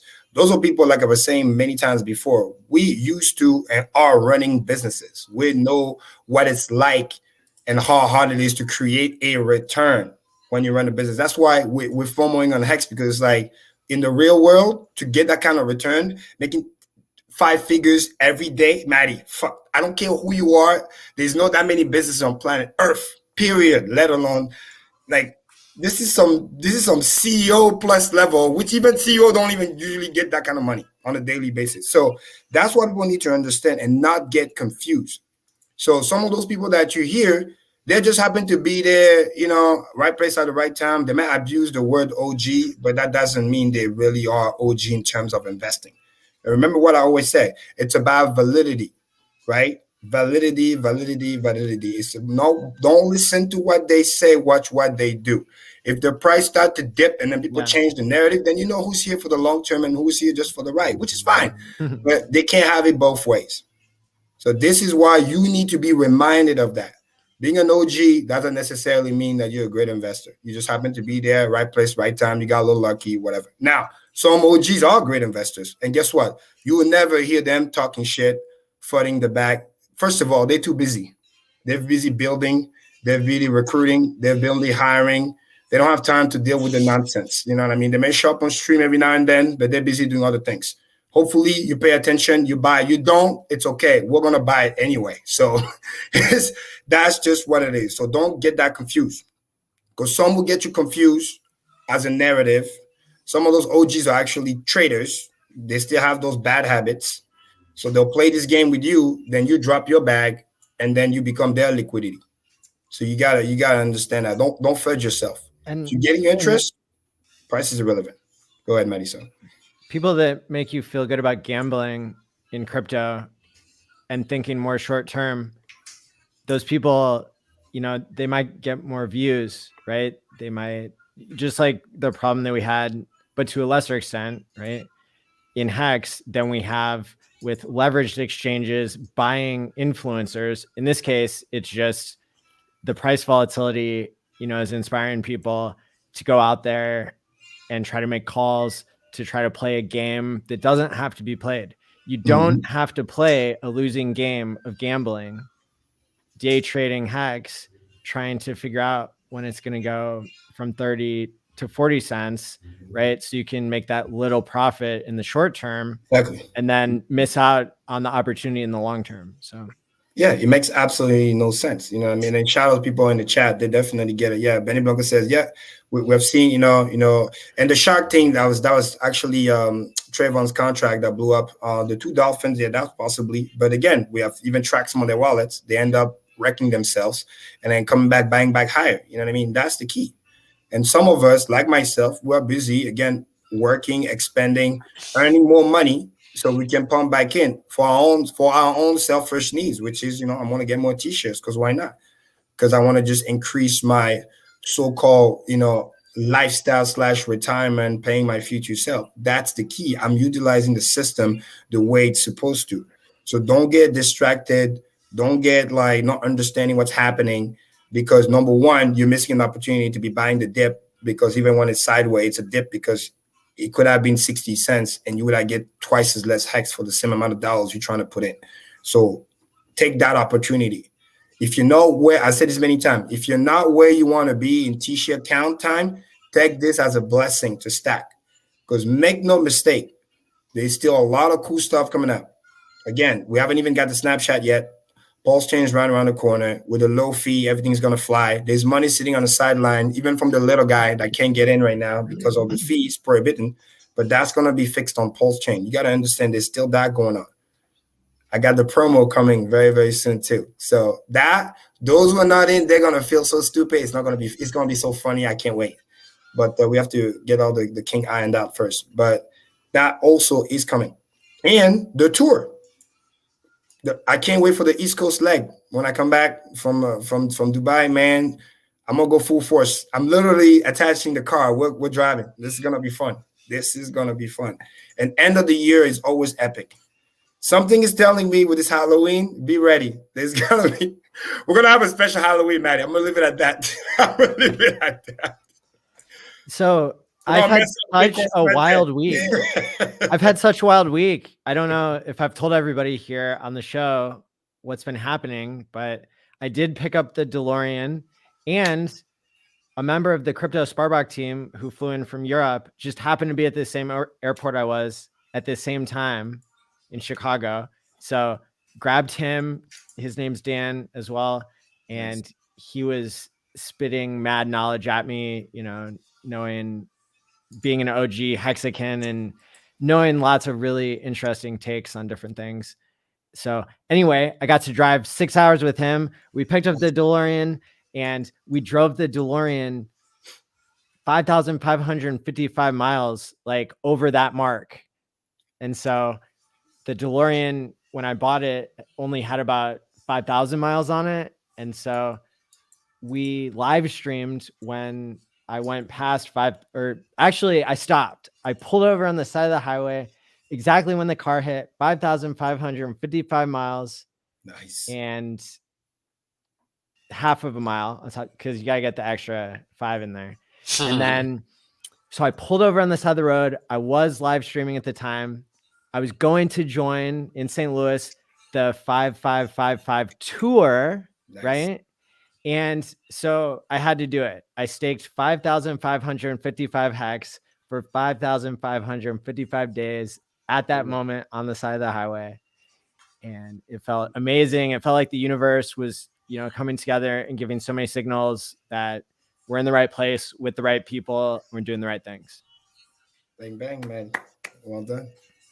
Word. I caught some of the streams too. So yeah, that was awesome. It was epic. You guys were set up a studio too at some point.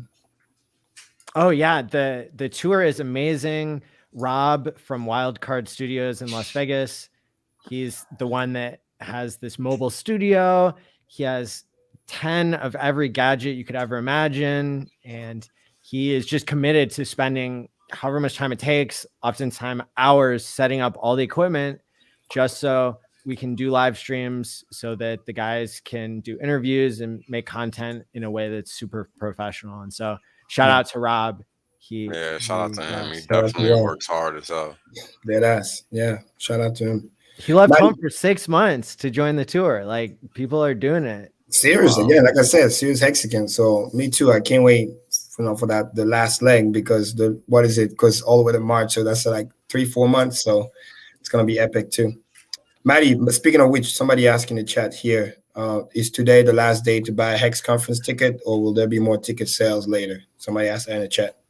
So the tickets have to keep selling at the current rate. Otherwise, we won't have the money to pay the down payment schedule and everything. And so I was surprised with no promotion, really. We still sold $10,000 worth of tickets in the past 6 days. Nice. And so people are still snatching them up now that they know that I changed the rules, not rewarding bad behavior. All of the tickets now have been released. They're all for sale. If one whale goes in, I don't think they would go in and buy like all 1,000 tickets right now that are left, but the tickets are getting sold. And the only way to know that you're going to have one, right? When we're having the ALLin boys bring 100,000 new people into Hex every day, how much longer do you think you can wait? Well, it's up to you. You know, we're trying to provide an ability for people to get the ticket ahead of time so that once it gets sold out, then you'll be able to participate. So yeah, I remember, you have been warned. Maddie said it best here, because yes, a whale could come in and do some shenanigans and be like, hey, no conference for you. And that's that. So, and they might start do a giveaway, or who knows? You don't know. You don't exactly. know. Yeah. Exactly. Don't take the chance. That's what I'm saying. If you're planning on coming, again, be wise, right? Stop playing checkers. Play chess. Get your ticket now. People can track the number of tickets at hexticket.com that are left. You can check out how much it is and what it includes and all that kind of stuff. It is a fundraising ticket that you get, and then that gets replaced with an in-person ticket once we have everything, ready to go in person. So your fundraising ticket becomes your in-person ticket. And man, there's so much exciting stuff. And I would expect that as it gets announced who the headline speakers are, as it gets announced who the 50 other people are who have signed up to give speeches, as all these details come to light, then those tickets might get sold very quickly now that they are all for sale at the same time. So check it out. Mexican, make no mistake. Let me remind you again, if you don't come to Vegas, you're going to regret it. I am telling you right now. I'm gonna make it so that you're gonna feel bad. You wish you were there, especially if you knew and then you didn't take action. So unless you're in a country where you physically can't travel, that's the only way I'll forgive you for that. You just come virtual. But anybody else, man, I am telling you, especially those who got to go to the first one, shit. And this is gonna be 2.0 even better. And that was 350 people. Imagine they were doing 4 or 5x that now. We're doing. We're doing 1,369. That's the amount that we've budgeted for and everything. And so, I think it's going to be incredible to have. That's going to make history. That's going to make history. The greatest number of Hexicans together in the same place at the same time, all doing conference stuff for 4 days straight. That's going to be crazy. In Vegas, 1,300 of us plus. Imagine the onboarding, the network effect. And everybody just show up and then just onboard too while they're at the conference. Just imagine that. How insane would that be? Running place everywhere. Every day is a party. We're just VIP. Somebody might incentivize that. That's something you could prove. Oh, it's already part of the plan. I already talked to her. Like everybody's, we want to be hopping penthouse. That's what we're going to be. We want to be not you do like bar hopping, Maddie. We're going to be penthouse hopping in Vegas. So I don't want to say too much, but hey, if you buy a ticket, you see me there. I'll show you how Karim party. Easy peasy. Easy peasy. There you go, Marco. You're right. Deadass. That's what we need to do. The workshop that Kryptosparbach, Abed, and Patrick put on was exceptional. I think that people who came, got to learn more about Hex, And that's what we see is there are new people at these meetups and workshops, especially. There's the combination of new people and OGs, and that's a really good vibe, right? Nice. Those people are able to see each other and appreciate the stakes that they made in the past. Thank you, past self, for sending so much money into the future, right? And then the new people, they can see what's real. They can see the quality of the people in the community, which is outstanding. That was the thing that I was most impressed with. Amen. When I was in St. Louis, people were showing up who have watched every minute of every stream I've ever done, just like dropping new facts and knowledge. And I'm like, whoa, that's such a huge connection, right? I mean, That's people awesome. who have watched 300 hours, right, of content, The 200 power of hours of repetition, man. content. The power of amazing. repetition, you know, and that's why it's so powerful. And then you get better at it, you understand better. And now you're the one coming up with new concept. Same thing with no Kryptosparbach, because they've been doing now for quite some times. And after doing multiple meetup different towns, you start getting the gist of it.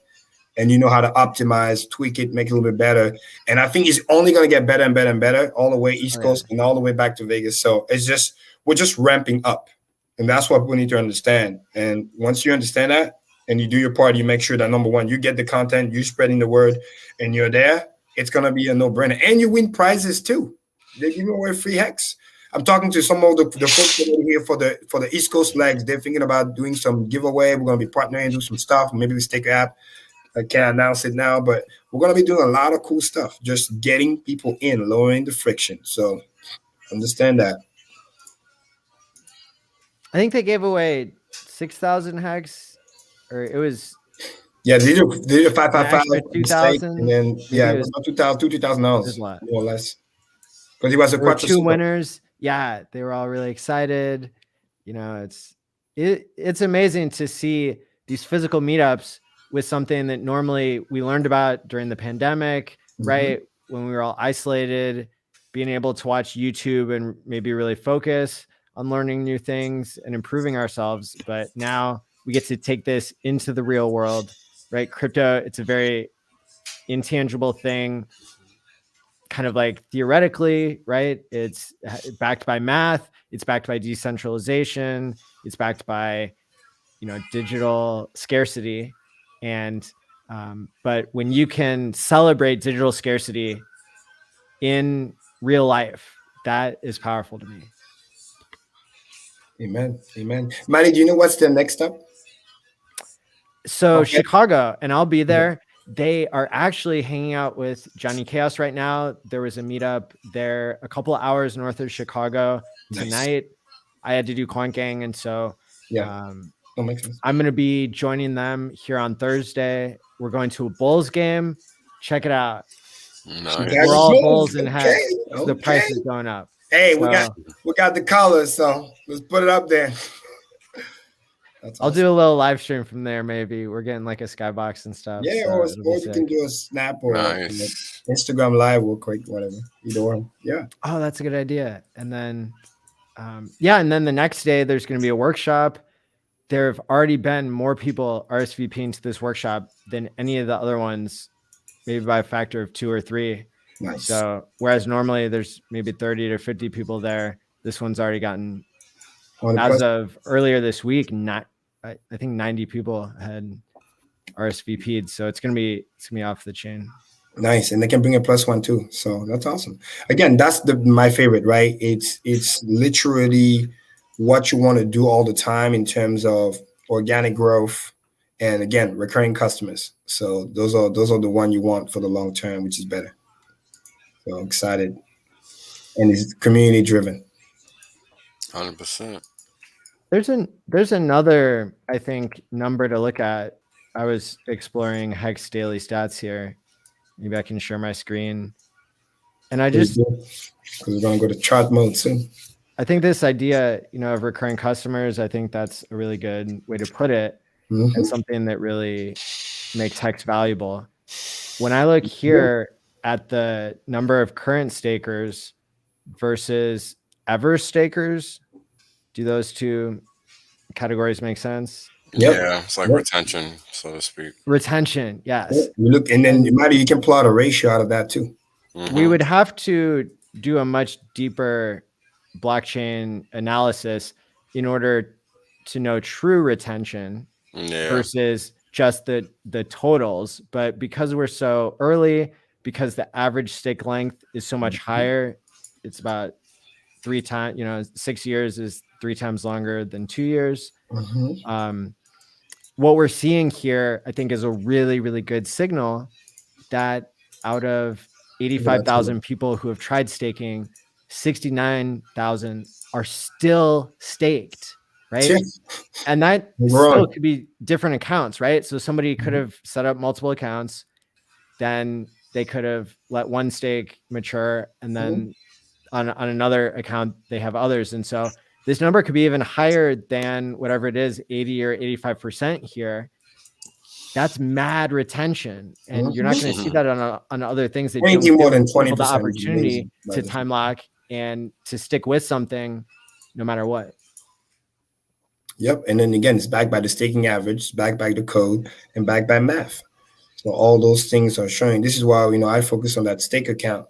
But you get to see the growth, which is great because we're still averaging, again, 150 to almost 200 people a day.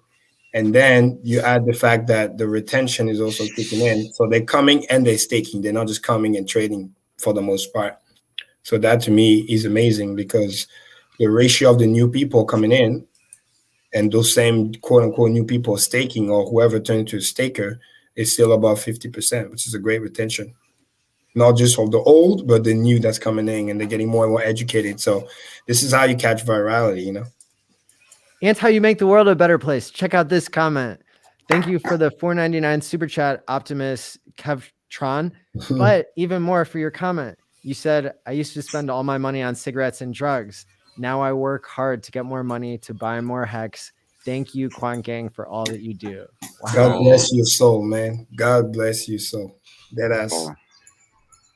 And that's more than that. Yeah.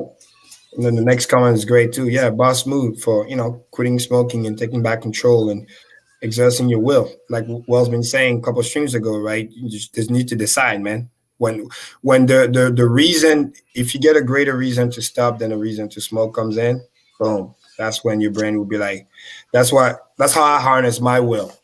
I look at it in a very practical way.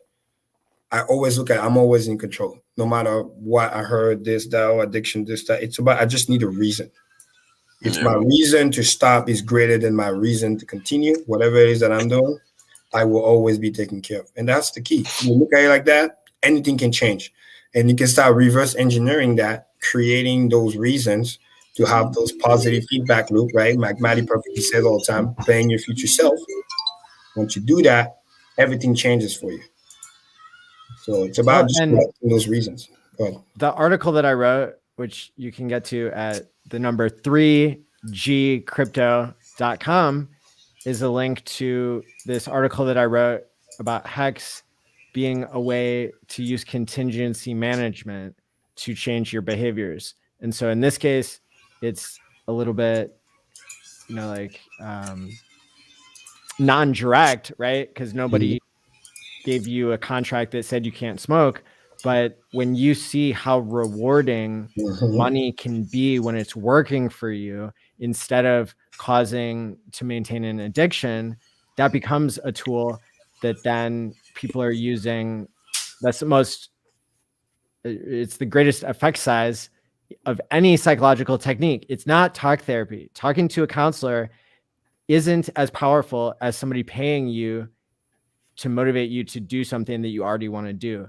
And so I'm glad that Hex and the Quant Gang and that the community and that you yourself have been able to create the environment that was necessary for you to change your behaviors. The Hex smart contract that you have come to understand better. That was my prediction. And I think the more we can build into that, the better. By sharing your testimony here in the comments, that is one step further towards helping others. So thank you. Bang, bang. Yeah, I think this is kind of what I was alluding to earlier, right? I mean, Hex is going to force people to change because their life is going to change just based on the fact that their net worth has changed. So people got to understand, with money comes responsibility. So just because somebody's a schmuck on day 0 doesn't mean they're going to be a schmuck on day 100. You know, you got to just understand that. So, well said. yeah. Mighty Bitfinesse had a question. So yeah, thanks for the $10 super chat, Bitfinesse. I'm looking right now in my notes to see if I have written down what the price was paid for the Hex pizza. Absolutely. I think it was like $40-$50, something like that. Probably more than that if we go back to that Hex. How much Hex was it? Was it 10,000? 70,000. It was 70,000. 70,000. Okay. Ooh, that's a lot. That's a lot of money. No. I love it. That's like 30 grand. Shout out to Hexologists. Yeah, the most expensive pizza, baby. Let's go. With tip, 81,000, Marcus said. Was it? With tip. Jeez. That's for, hey, Hex can tip nice, man. We tip nice. $22,000 is where we're sitting. Which somebody needs to make a website to like track that.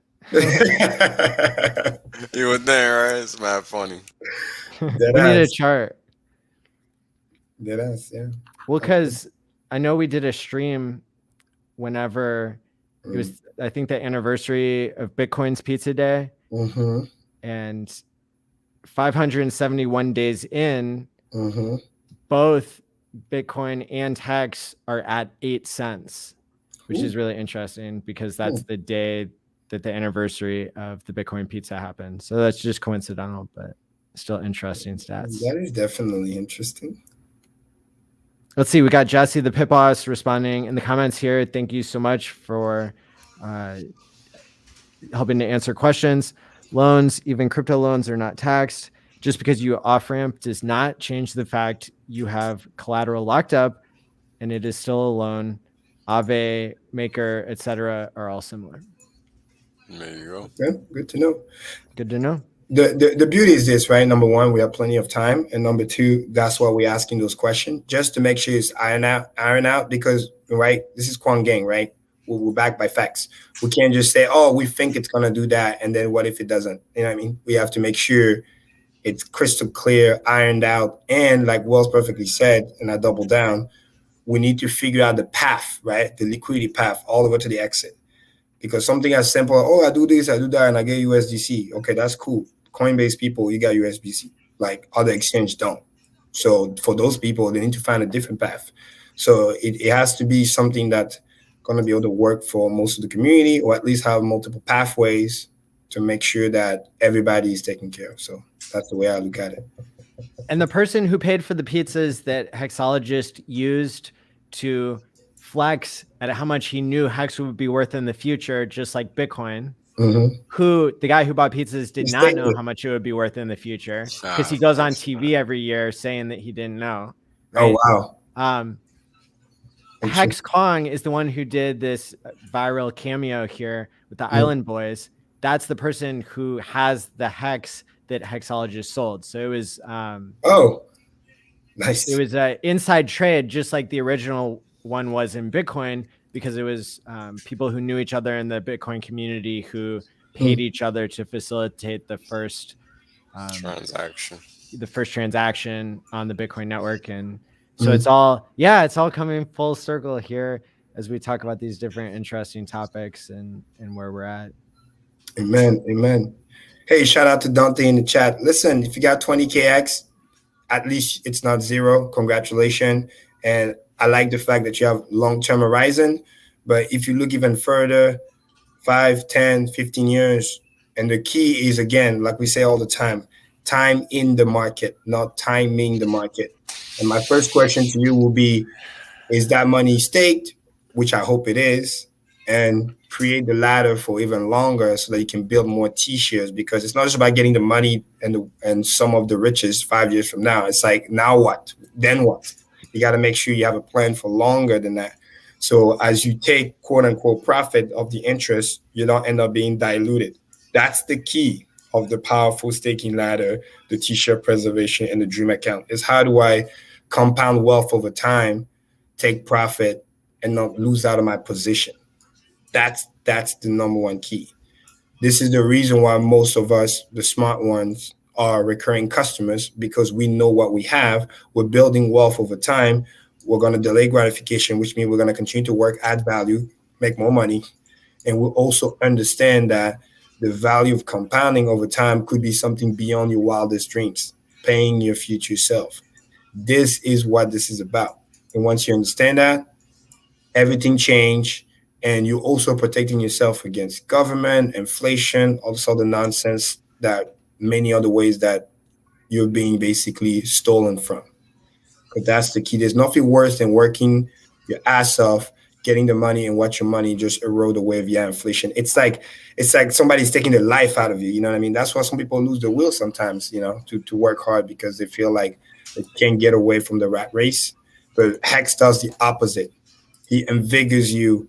You're watching your gains. You have a reason to wake up every day. You have a reason to work harder. You have a reason to stop smoking, stop doing drugs, all the great testimonies you guys heard. Like, it just adds to that, because your purpose is greater. The new behavior is going to be stronger than the old behavior, which most likely was bad because of that. Does that make sense? 100%, man. I mean, it's kind of, again, it's kind of something that leads to self-correcting behavior, right? Because you're now realizing, well, hey, I got 20,000. Well, how can I get more? Right? You're only gonna get more by hustling more cash. Nobody's gonna give you more, right? I mean, that's just the name of the game. So if you want more, you gotta do what you gotta do to get more, and that's just how the cookie's gonna crumble, right? So 20,000 might not get you rich in 5 years, but if you keep hustling and you keep adding to your stack, you don't know where you're gonna end up at, and you don't know how quickly you're gonna get rich, because you're just gonna keep adding. Exactly.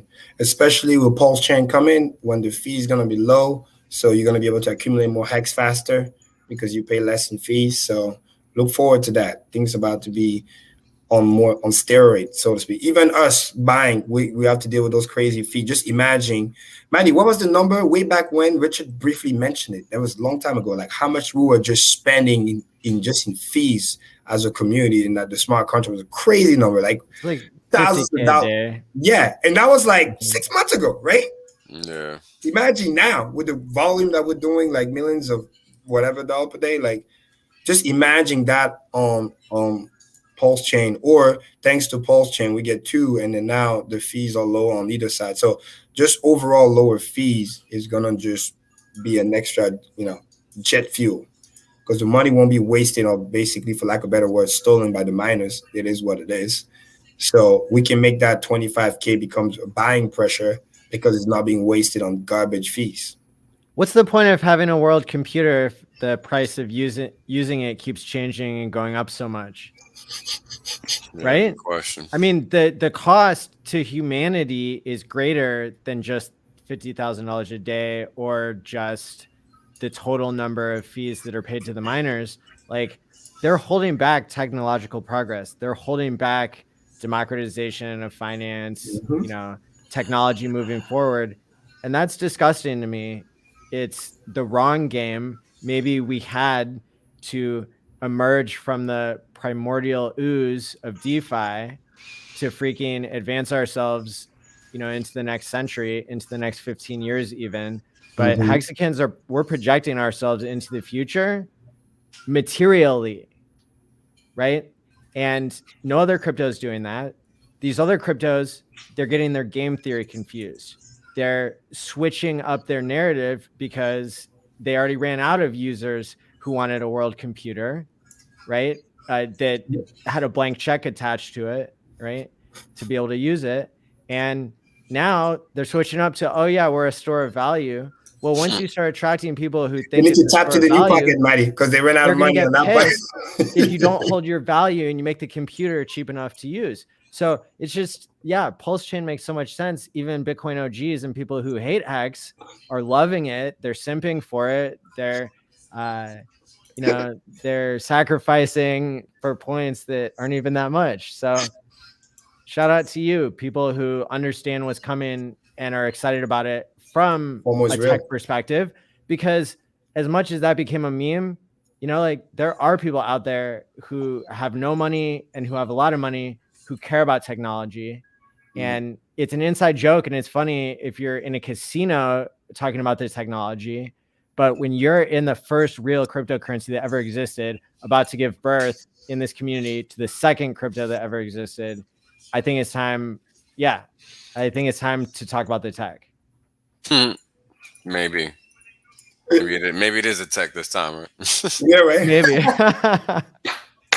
In it for the tech, baby. In it for the tech. I mean, just think about it. Also, another cool metric that keeps growing, which I love, like the Telegram keeps rising. It's crazy. Both, and the Pulse chain one is almost at 50K. You know, it's like 48K now. It just keeps rising. More and more people, because they're realizing what we're talking about. And they're realizing, hey, we can't just continue about those high fees. So you're gonna need to get that other solution. Then you're gonna get all your copies, man. It's gonna fly. So outbound messaging, man, it pays long term. Yeah, the only thing that people are gonna be a little shocked when it launches and it's not at that magical 1 cent that they keep seeing on these fake FutureUs little snippets that they keep pumping out there. But they'll figure it out. There you go. Yeah, good point. Yeah, they'll figure Randy it out. Larsky in the chat. What's up, Randy? What's up, King? What's up, everybody? Yeah, no, it's again, that's the key. That's why, funny enough, I love everything being recorded so we can go back and say, hey, we told you. And then you can check the trail. So, 40 weeks deep. So I heard an OG say something that I just want to repeat because it was pretty profound for me. For them to say that they sacrifice, I'm not sure exactly what, I think it was $200,000 or something. And they said they're not even worried about the price or about selling because they got such mad gains in Hex. They wanted to contribute to be able to see something actually work. And that kind of an attitude is what you're going to get in this community more than others, right? Yes, so it's kind of cool to be around long-term thinkers and to be able to see who's thinking long-term and who's thinking, oh, what is this Pulse going to be worth? Is it going to be worth a penny? I mean, that's a fun game. It's interesting to hear people's opinions on that, right? But at the end of the day, what we have to do is get out there and onboard people. That is how you're going to get the price of Pulse and Hex to go up. And it's good news. You don't have to sell something you don't believe in. You don't have to sell something that's trash, that's a shitcoin. You get to sell the best thing financially that ever happened to anybody. Absolutely. And man, what you say is so profound because once again, one of the side effects, which is positive side effect of Hex is it teaches you, if you haven't already, how to delay gratification, have diamond hands, and just kind of rewire the brain in a way to not think like a trader, but feel more like a long-term holder / investor / person that's going to build wealth. So by the time Pulse comes around or whatever, you've been so trained and conditioned to delay gratification. You already seen the mad gains that you understand what's to come. Therefore, it becomes easier for you to push the trigger on the next one to go around, which is again in synergy with Hex, because he will help, like you said, solve a problem because we need it, right? We need lower fees. So you are truly acting like an investor. See, people forget. True investors, right? Well, wink, wink, joke. True investors, by definition, they're not just trying to make money. Some of them, the real one, actually try to make a world a better place. They try to invest into something that's going to turn into something else, solve some type of problems long-term down the road. And yes, bring the mad games too. But people forget that part. Nowadays, there's a lot of crooks out there. It's just financial engineering. It's accounting, like Elon Musk would said. Nobody's trying to create anything. They're just trying to be like, hey, how can I just shield this shit, do an exit, take the money, and run, right? Pretty much, sure, man. It's sad but true. But when you delay gratification, when you think long-term, you're actually, by definition, forced to think long-term, forced to think something that's going to provide true long-term lasting value. If not, then you won't be there at 15 years to collect the value, so to speak. So because it forces you to do that, your eyes and your lenses are in a better place because you're looking at the thing that's going to last. That's why I don't waste my time with shiny objects and this, that, and quick flips, because it's all good until you lose all your money or you get wrecked, trading, scams, you name it. You know what I mean? People that talk good, do certain things, and then see you later, chasing pumps and then getting wrecked, liquidate. No, none of that stuff. We know where we're going. Hex.com. That's it, baby. Real simple. I mean, you know, it's easy to just talk about Hex in this way, right? Because the optionality of what you get with Hex is very straightforward. You know, it just gives you what it gives you, and that is consistency, right? And I think that is kind of the most important thing, and it's kind of overlooked a lot because it's so common. Yes. You know, Hex just does what it does every day, and blah blah blah blah blah blah blah blah blah blah blah. But that boringness, you know, that monotony, that's the value actually in Hex in the long term, because you know it's always gonna do the same thing. You don't have to worry about it. You don't got to think about it. Like, I don't think about you know, I really the games goes every day 8 p.m. man. Yeah, like I don't you know, I don't even have to think about it. Like, I know you know, it's gonna hit, and that's pretty much it. And you know, whatever. And the best feeling, right? And I warn everybody, get ready. Once the price after a while goes back to where it used to be the last time you checked, and then you get this aha moment, your account is way bigger than you thought. You're like, what happened? That's when you realize all those daily payout, all of a sudden, is going to manifest itself out of the blue. And next thing you know, this is how you build wealth. Incremental growth, like Grant Cardone would say, and then the surge comes. And then it's like another reason, no pun intended, but, you know, today, or was it yesterday, you know, Tesla, Elon, you know, Chambers just ordered 100,000 cars or whatever. Next thing you know, the price shoot up over $1,000 trillion valuation. Elon just went up in equity $35 billion today or yesterday. Stupid ass fucking number. But again, 10 years ago, whatever, guy was sleeping on the couch. You see? It's just, again, that delayed gratification, understanding what's to come, not worried about the money. He doesn't own anything, so to speak, besides his companies and whatever may be. Don't buy dumbass shit, right? Sleep in the whatever at the factory. So it just it piggybacks to all those fundamental things that we're talking about true revolutionary people that not only create something that's revolutionary, solving a problem for the world, like Hex.com is doing, right? Because there's no, you know, fixed income, high yield ever the way we do. I mean, what is it now? Is it 15 or 18 billion or trillion and negative yielding bonds? Some stupid ass number. Yeah, it's just insane. And then we have the solution here. Now we just need to let the people know about it.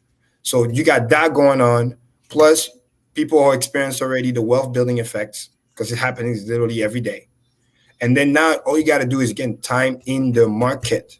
When you know you're right, when you know you're bringing something good to the market, and you just know it's just a matter of just outbound messages and continuing to make the world a better place, but also by leading by example and by preaching what you said you're going to do, and do what you preach, right?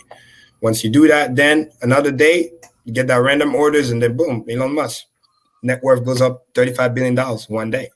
People say, oh, he got lucky. No, fuck that. It's something that you work on many, many years. And then overnight it comes in. People look at it like, oh, you got lucky. No. It's the same thing. People who are building their wealth right now, getting their T-shares. When the next major move comes in, and we do another 3 to 5x, those people are gonna be sitting pretty. They're gonna remember this time we're talking about right now. Just like 6-7 months ago, when we crossed the penny land, you know. Yeah. I think, you know, in an environment where monetary creation is happening 60,000 different times on Ethereum with all the different projects that have been launched, you know, and then all of that money that people get suckered out of ends up going to marketing campaigns to try to bring in new people. People get wrecked. At the end of the day, eventually something is going to come along that does have a use case, does have product market fit, and the competition is going to elevate, right? It's only a matter of time. And that's what we see with Hex, is that it doesn't matter. Like, it's a good thing that so many people have gotten scammed in crypto before and considered it a gambling game. And, you know, now they don't take it seriously because Elon keeps pumping and dumping everything, these dog coins, right? Like, that's a good thing, because the only real crypto that exists, Hex, is only wanting to attract people who understand what they have. And just getting exposure to Hex is going to cause you to understand, right? It's once you send money to your future self, now it's not going to feel good to wait unless you do other things that make you feel good, like learning about how valuable it is, what you have, celebrating community, right? Doing things for others, whatever it is, right? People are going to build meaning. And then that's why Richard doesn't associate the word crypto with hex very often, is because he's trying to build something that's different than what everybody thinks crypto is. Just like we were talking on Whales' stream earlier this week about how the word NFT, like, that doesn't mean non-fungible anymore. It means gambling on a JPEG. And so when these words get co-opted and corrupted, you can believe that there's going to be a free market, or there's going to be experimentation. There's going to be technological ways that break through and allow us, right, to really see what's possible. Not just cool story, bro. Not just you raised $100 million by talking about some file coin or some dog coin. That's never going to be anything more than gambling and scammy, right? Now we're moving into understanding liquidity. We're moving into understanding the time value of money, incentivizing people for delaying gratification, giving people a financial tool where you can send money to your future self for the first time ever. And you don't have to use a middleman, and you get incentivized for that. I mean, it's a system that is going to continue to take time for people to understand. But as we see these current stakers, the number creep higher, we can know that the right people are getting in because they're proving that they believe, right? I estimate the number of people who ever held hex isn't more than 200,000, might be around 150,000. So that means half the people who have tried hex have staked it, and 80% of those people might be being retained. These numbers are off the hook. And the amount of billions that's staked, it's incredible. Very well said, Matty. Very, very well said. Remind me also, another quote Richard used to say, it's funny about NFTs, like, no fucking thanks. Yeah. I forgot about that. With me. That was so funny, hilarious in a cute, simple way. But like, hey, that's kind of where I stand. I mean, listen, if it's something for fun, joke, this, that, give to somebody. But the moment you start doing all the trading and that, nah. You got it. You can't be scamming people like that.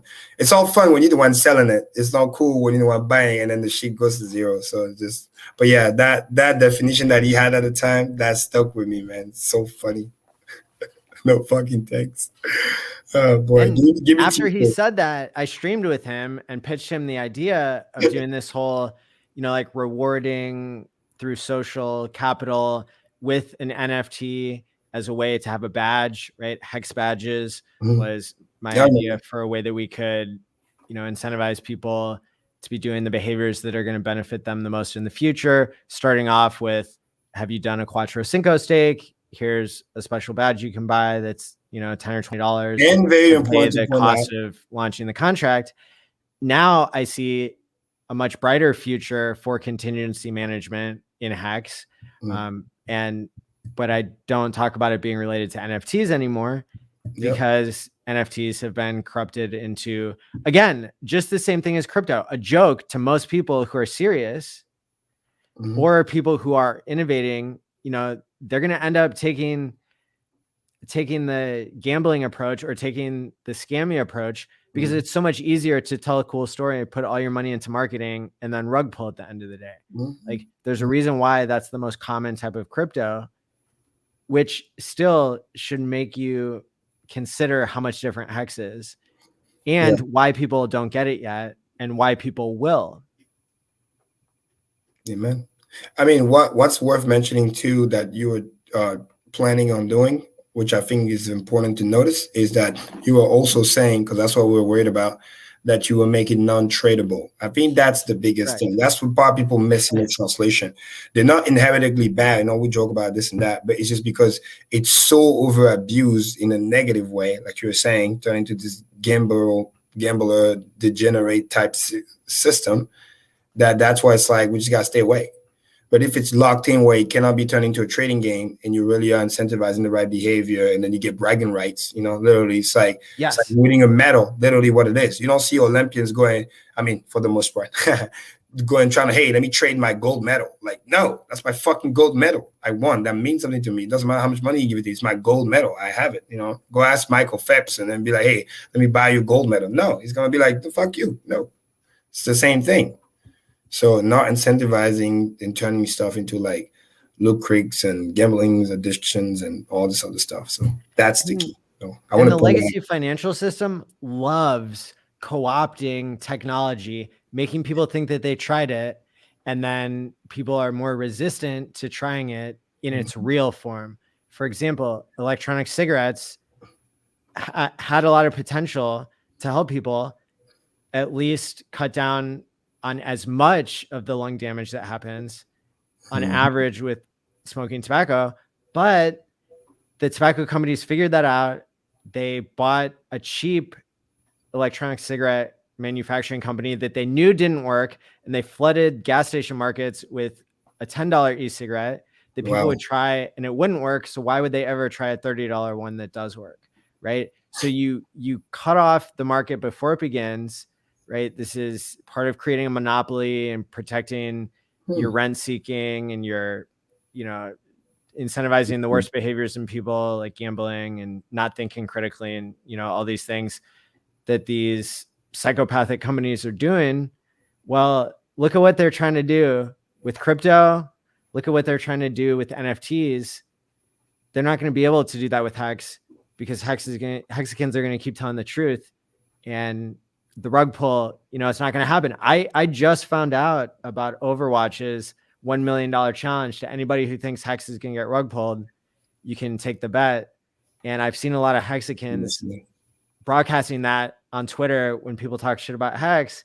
It's like, all right, be the savior of everybody who thinks Hex is a scam. Why don't you take this $1 million bet? Yeah, right?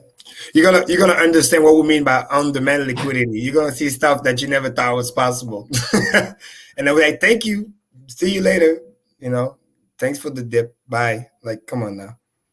It's always there. The real limit orders are like, by the time you notice them, it's already too late. You got left behind. So, but no, Maddie, again, this is the reason why education is so important and why we keep preaching, just to make sure people don't get swayed the wrong way. And hopefully the people who really care will do it the right way, and then, keep it moving like that. So I love badges, things that promote right behavior. Man, that's great. Because I'm not trying to sell it or trade it. I'm trying to just collect bragging rights. That's it.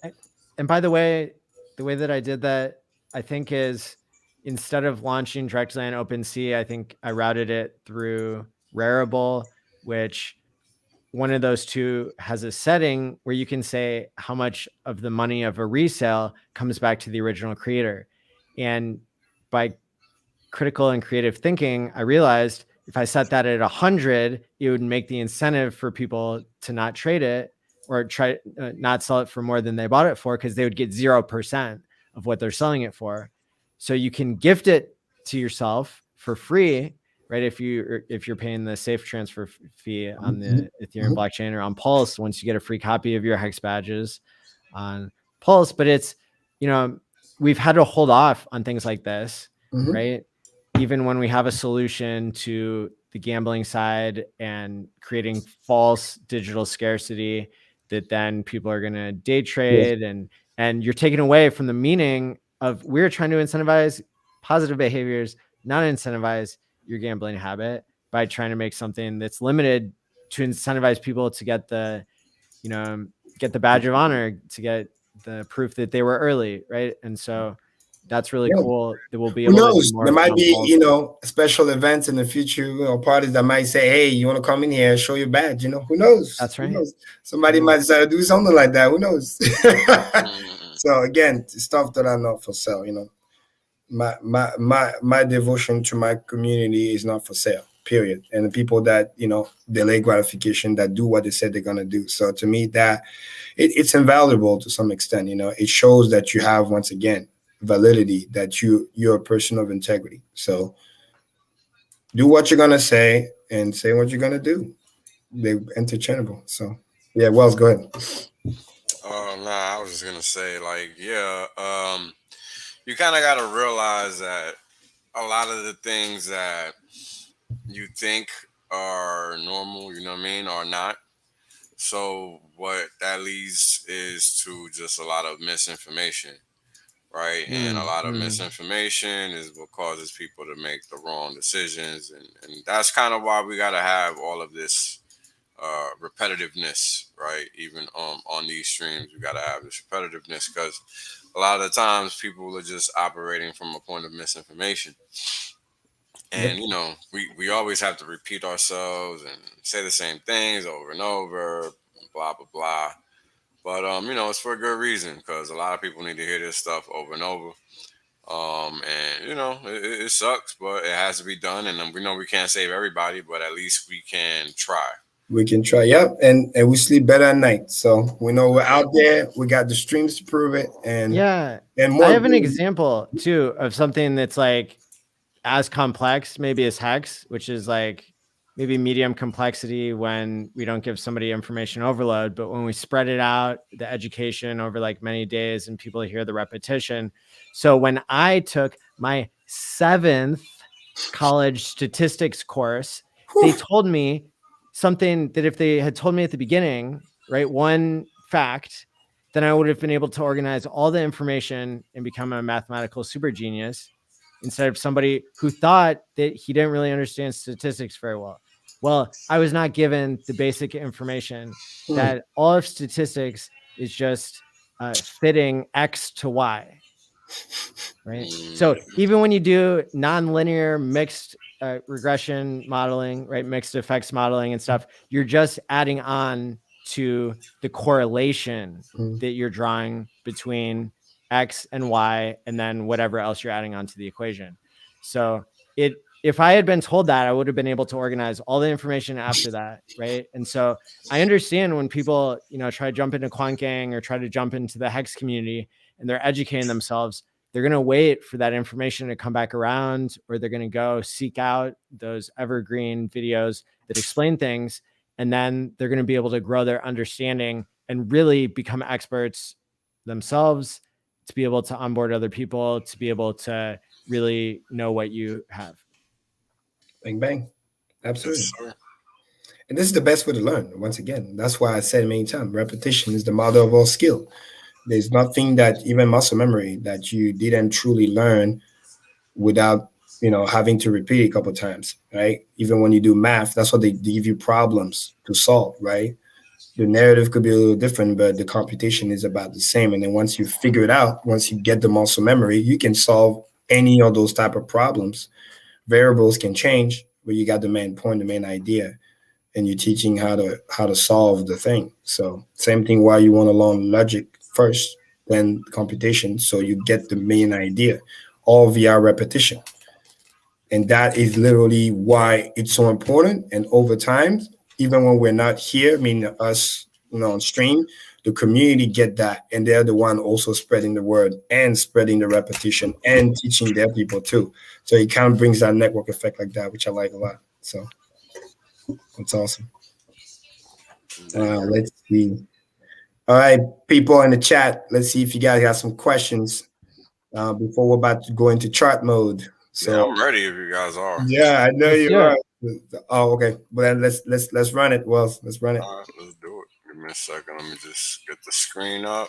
Bang bang, the fun stuff. Party started. Yeah. And I want to talk about that good old Bitcoin after that, and we'll talk some crypto Quant again. Repetition once again, with everything moving according to plan, man. They are trying to close that preview, man. They're gonna try. They gotta do something, bro. They gotta do some shit. 7%, you know. They're up to that 67K smack. So we're gonna just go on ahead and jump right in. Market cap dominance, top 100. We're down to 6%, basically from 7% or 6.5 4 days ago. And as you guys know, it's just a light drift as the leaf floats in the air before it barely hits the floor, and the gust of wind just comes and sweeps it away. Like always. Right? Because you got to understand that this, you know, it's just, it just never lasts that long. You know, it just look at the chart. We're on day 681 on a decentralized exchange, and the price performance is just, above par. You're looking at a chart where you're comparing the price performance for Hex, Ethereum, and Bitcoin with respect to age, and Hex is outperforming both Ethereum and Bitcoin hand over fist. So it's not really much of a question. It's more of get your mind right and look at the chart, because just, 130 to 30, 130 to 4.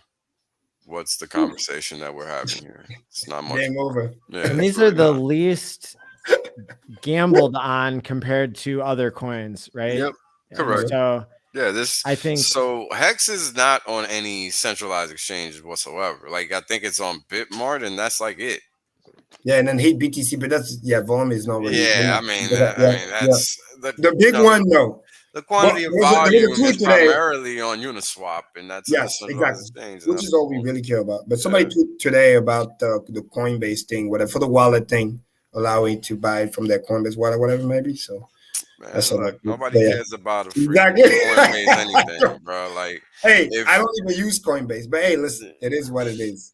Yeah, like, come on, man. Like, the problem with the system are the Coinbases. Yes. You know what they're going to do, though? Because I can't say too much detail, but definitely their investment arm, they've been definitely reaching out. They're going to wait for Pulse chain. I can tell you that right now. And then now they can control the narrative on the other chain, because it's going to be the new thing. They're going to get the copy, whatever, if they haven't already, loading up on the dip, because, all this buy comes from somewhere too, right? And then they're going to be like, all right, clean slate, Pulse chain is here. And then watch how they're going to treat PHEX like it's just the best thing since sliced bread. And they're going to try to make it like, oh, it's a new coin, even though Hex is going to be 2 years old. Watch. That's my prediction. They're going to come out of the woodwork. Same thing with Binance. Maddie, you had that tweet when Overwatch or whoever cut that little thing in the Binance, how they list Pulse or whatever. And then, because if they list Pulse, make no mistake, they're gonna list PX too. So, and then they're gonna pretend, like I said, that this is a new coin that just came up like last week. Right. Yeah. Good luck to all the haters, because and we're gonna be here to remind them now. We're not a week old. We've been here for 2 years. Yeah, they're gonna need to catch up something crazy. So, much luck to them, because we're here. They're the ones that have to catch up. So, and we got nomics, so we're good. They don't have much of a choice, and they're not used to pushing prices against themselves. They're used to controlling the market, corrupting it, being the worst part of centralization. That's not crypto. That's not what Bitcoin was created for, to have listing fees at centralized exchanges so you don't hold your own private keys. That's not crypto. Nope. It's not. Not at all. Come get that yield, baby. That's all I'm gonna say. That's what it's about, right? Get that yield, because that's why we're looking at this chart. That's why we sit there and break all this data down. It's not for fun. It's to understand where we're parking our money. Shorty's gonna get what Shorty wants to get. Yeah, nobody cares about how pretty it is. We just care that it's pretty. You know what I mean? Like, you got to understand, the market is very, very fickle, right? When a market says it's gonna take, what you got, it's gonna take what you got. It's not gonna care. So this is why understanding where you're allocating your capital is key. This is why understanding the mechanics of where the yield comes from is key, right? Like, you can't just act like that does not matter, because it does. Yes, sir. BitConnect, right? That's why, like, I'm never gonna forget BitConnect back in the day, because it was clear to me what was going on there, but other folks weren't trying to hear it because the yields were too good, right? But they never questioned or did an audit on where that yield was coming from. Exactly. They never understood that it wasn't about how good the yield was. It's about the coming from, like you said, the provenance. Sustainability is really, because we don't want mad gains. I got no problem with that. As long as you tell me where it comes from. Exactly. Now that I know shit, I'll be there stacking up. Yeah, like imagine if that was legit. Nobody would be mad at that. Mm-hmm. Like people got to realize what the actual issue is, right? The actual issue is that it's not real.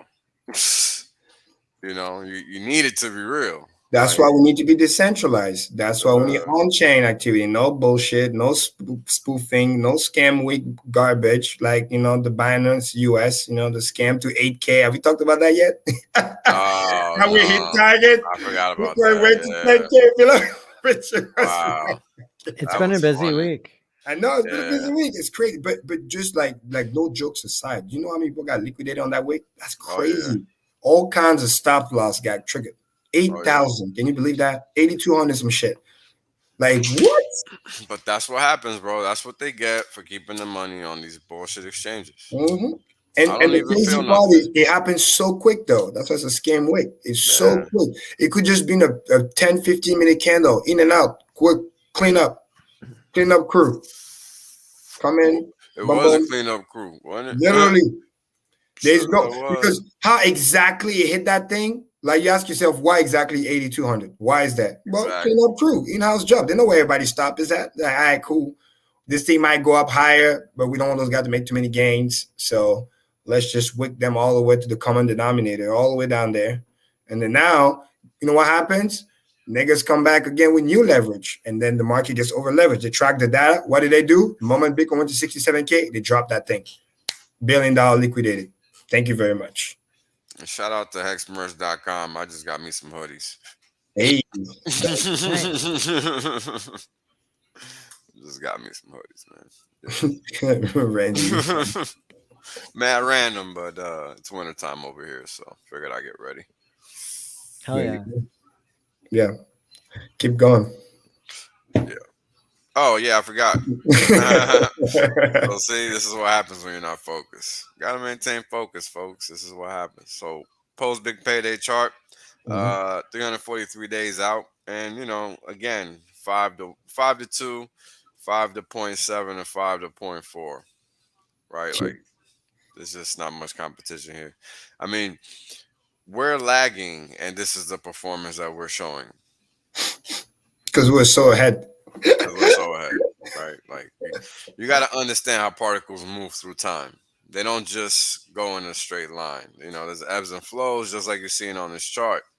And those ebbs and flows are a function of friction, right? Like time is always going to have friction on this plane because that's just how it works. This is why your life has up and downs, right? Mm-hmm. T-shares in value, dollar value versus Ethereum in pink and versus Bitcoin in orange, 132% in pink and 10.5% in orange. So again, Bitcoin or T-shares sustaining their value because that's the whole point, right? That's exactly why they were made, to sustain value. So yes, sir. So T-shares market cap 60 billion, 60.5 billion versus a hex price of 28.35 cents. Total value locked per stakers at 250,000 to 28.5 cents. And here we got the little hex octa flow tracker where we got 10,000 hex at a cost of $2,837.33 versus a T-share cost of $5,472.74. Nice. Yeah, with a present T-share rate of 19,109. Moving fast, player. Yeah, how about that? I mean, look at this thing. It's doing 50 points every other day. Yeah, it's curving up, bro. That's a $50 move when we are dollar. Dude, they don't. Yeah, it's curving up, bro. Calm before the storm, baby. One. Damn, I think my light. All right. I think right around the 19.5 region to the 20K. Might get a 3-figure jump, right? It's gonna be double fireworks because the official share rate will double since inception when we cross the 20K. Give me a second, bro. I gotta get a lighter. You add to the bad gains, then it's just an explosion from them. And this is why those charts are so important. Hexagon, this is the reason why, again, building wealth, T-share preservation. That's exactly why. Because you see how it holds its value and keep up and to the right against everything out there, Bitcoin, Ethereum, whatever it might be.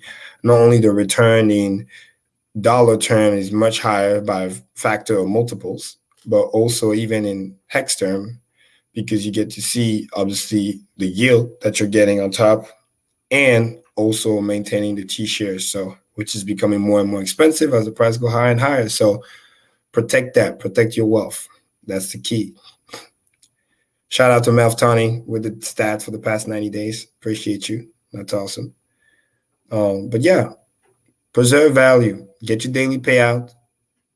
Live off the interest and go live your best life.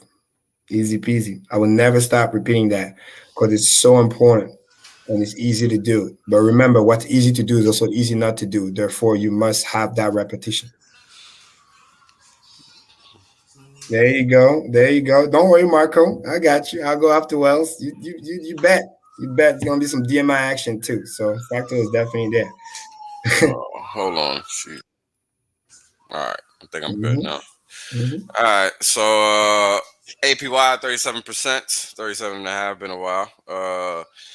Staked percentage of coins is always as a percentage of total supply, not circulating supply. I just like to remind people of that. And here we have the forward share rate. And as you guys can see, I highlighted the wrong one. It's supposed to be $2,800, 28.37. You know, I check these charts and I never catch these errors. It's very annoying. Mm-hmm. 19,288 hex per T share. Right, when you divide, the projected one, these actual values, this is the value that you're getting, and that's a relatively good deal because we haven't been this cheap in a while. So I think the lowest we've been in the past few days is 177, minus 177. So we're inching on up, right, to what it would be considered a neutral basis. And that would just be is that the T-share rate is just jumping, man. And the thing is that, you know, the T-share rate is always going to go up. It's been flat since I think today or yesterday because it's gone up a couple times, but it's just been like microscopic. But right now, I mean, you got to think with all the stakes that are ending over the next few weeks, that this thing is just going to pop. Right, exactly. Just like you said, I think it's gonna pop into 20,000. Yes, and what I love also when I see that, and I said it many times, is you get to see the discipline built up in the system. This is why the volatility is turning down for this specific chart, which is why I was telling when I was on the Gerardo stream, 2 weeks ago, about how number one, there's no reason to panic. Number two, understanding that the real players are just gobbling the thing from the inside, and those who know how to use Hex are using it the right way. And this is the data to really back it up, because it really shows people are doing what they're doing. And they're staking for longer and longer. So believe it or not, at some point, you get a little drought in the share rate increase because everybody's staked. You know what I mean? Because you have to wait for the stake to end. And if people behave the right way. There was a little drought. If I remember correctly, there was a little drought for a while, a couple of weeks ago. Yep. Because some people stopped doing the dumb, 3 days, even 6-7 days stake. Like, you used to have a bunch of those. I used to look all the time. Now, bare minimum, I see like size was like 2 weeks, 3 weeks, a month, 45 days. Because the more they do it, the more they build the discipline. They realize, oh yeah, this side works. And then the more they realize, wait a minute, I don't even need the money when the stake ends. So they restake and for longer, rightfully so. And you're saving on stupid fees because you don't want to stake and then restake. And every time you're just paying the garbage Ethereum fee, you know what I mean? So especially if you don't really need the money, you were just trying to test the system out. When you're done doing your testing phase, while you figure out your ladder, boom, T-shirt preservation, get your 30%, keep it moving, build your ladder, go about your day. Yeah, man. I mean, it's not every day you can just buy money printers. You know what I'm saying? So you got to take advantage of that. Amen. Amen. The value proposition chart inching in on 3,000 hex per T-share, currently at 2,977.4 hex per T-share. Currently giving us a read of 29 or 28.37 cents. Now, here's the thing. The more hex that's printed by the system, the greater the value and the price of that single hex. So, this is like the primer for the pump, really. It's kind of crazy. And here we have that, what it looks like in percentage terms. For one T-share being staked since inception. I mean, 269,000% isn't a bad look. And here we have again the stability of the system at 528%. Now the thing about this is 528 on the index basis. You have to realize that this is like, no downside volatility, only upside volatility. So the system performs as it's supposed to over time. This is the consistency that we like to see in systems. Same thing here, right? And then the volatility that we do get is positive volatility. And the reason we can call it positive volatility, which, it's kind of like not something you really hear often about at all, if ever, is because the volatility is beneficial to the end user, right? It's not a move that's risk. It's not negative risk to you, the end user. You know what I mean? So that's why this is a little different. The spikes are to the upside, not to the downside. When the spikes are to the upside and the reading reverts, right? It's really reverting to the mean. So that's okay. That's not like it's losing traction or anything like that. So it's important people understand that. But this consistency is what you want to see, right? This is what systems should be doing. And this is, again, a function of that consistency as well. And we'll see it in the next chart, right? You see the daily payout in yellow, 64.5 million. Hex daily payout is at 5.83 per T share. And total T shares in the system is 11 million. So again, consistency across the board, right? Just flat lines, flat lines, flat lines. And that's really what you want to see, because that's non-friction, right? That's functionality, that's adoption, right? So it's kind of crazy because that's what you want to see. And here's the everybody gets paid chart. Everybody gets paid because we're looking at this. Yeah, we're looking at this thing from a bunch of different angles. The payout per T share, the all-time average is in yellow, 4.296. The 28-day is in orange, and that's giving us a read of 5.784. The 55-day is in magenta, and that's giving us a read of 5.903. With the hex price again at 28 cents. We'll keep moving. Here's the expiring shares chart, and what we're going to see is October is going to start decreasing because we're getting towards the end of the month. Yep. And this is from the 19th. So just keep an eye on how the chart changes. There you go. There you go. Ticked up a little bit and dropped again. So that's just a function again of stakes ending. And here we have the all-time correlations for Hex versus ETH. As you guys can see, it's 0. And the returns are on the x-axis for Hex, y-axis for Ethereum. As you guys can see, the returns for Ethereum are all these dots spread across the y-axis. And the returns for Hex are all of these dots spread across the x-axis. And if you guys notice, the 0 line denotes positive side to the right, negative side to the left. And as you guys will notice here, Hex is kind of a lot on the right side of that 0 line, which is what you want to see in an investment, right? You want to make sure that it's primarily a positive returning thing. So you're not just buying something like Ethereum or something like Bitcoin, which are the top 2 coins. So what does that tell you Hex is going to do? Correlation 0. I mean, this is masterpiece. This is art right here. You guys got to understand that. When an institution puts their head, out of the sand and they look at this data, they're going to be mad they didn't find it sooner. Very, very simple. And we have the T-shares correlation between the price of the T-share and the price of Hex. And 55-day correlation still at 1. Still at 1. And that's a long time for that to be at 1. So I love it. It's so funny because this chart piggyback with that early chart you had with the blue wave, because it really show, if you go back, I promise you, the moment the thing started to go flat. I think I talked about this this other day. You see how they correlated? Yep. Yeah. The moment right when the market ripped, right when it started ripping is right when it snapped into place. Bang bang. Well, you don't even realize. No, I mean, I'm not trying to be like hyping and shit, but you just create like in traditional market. This is like the VIX, bro. You just it kind of look like it, right? That's the Hex VIX right there. You just created. Kind of look like it. because it tells people this is where you want to be. And by the time I get to that section, I want to show people why it's so important, because sometimes, especially for fixed product, like you want volatility in the right way going up, and slow and steady wins the race. Okay. Everybody remember the tortoise and the hare, right? We know who won at the end, right? Slow and steady up and to the right. That's all we want. 100%, man. 100%. And here's the thing, right? Imagine this is what the pump looked off of this little. It really is. I got the receipts. After you, I got the receipts. Don't worry. Right, it really is. It really is. This little sideways action gave this big pump. Look at what this big old little sideways action gonna do.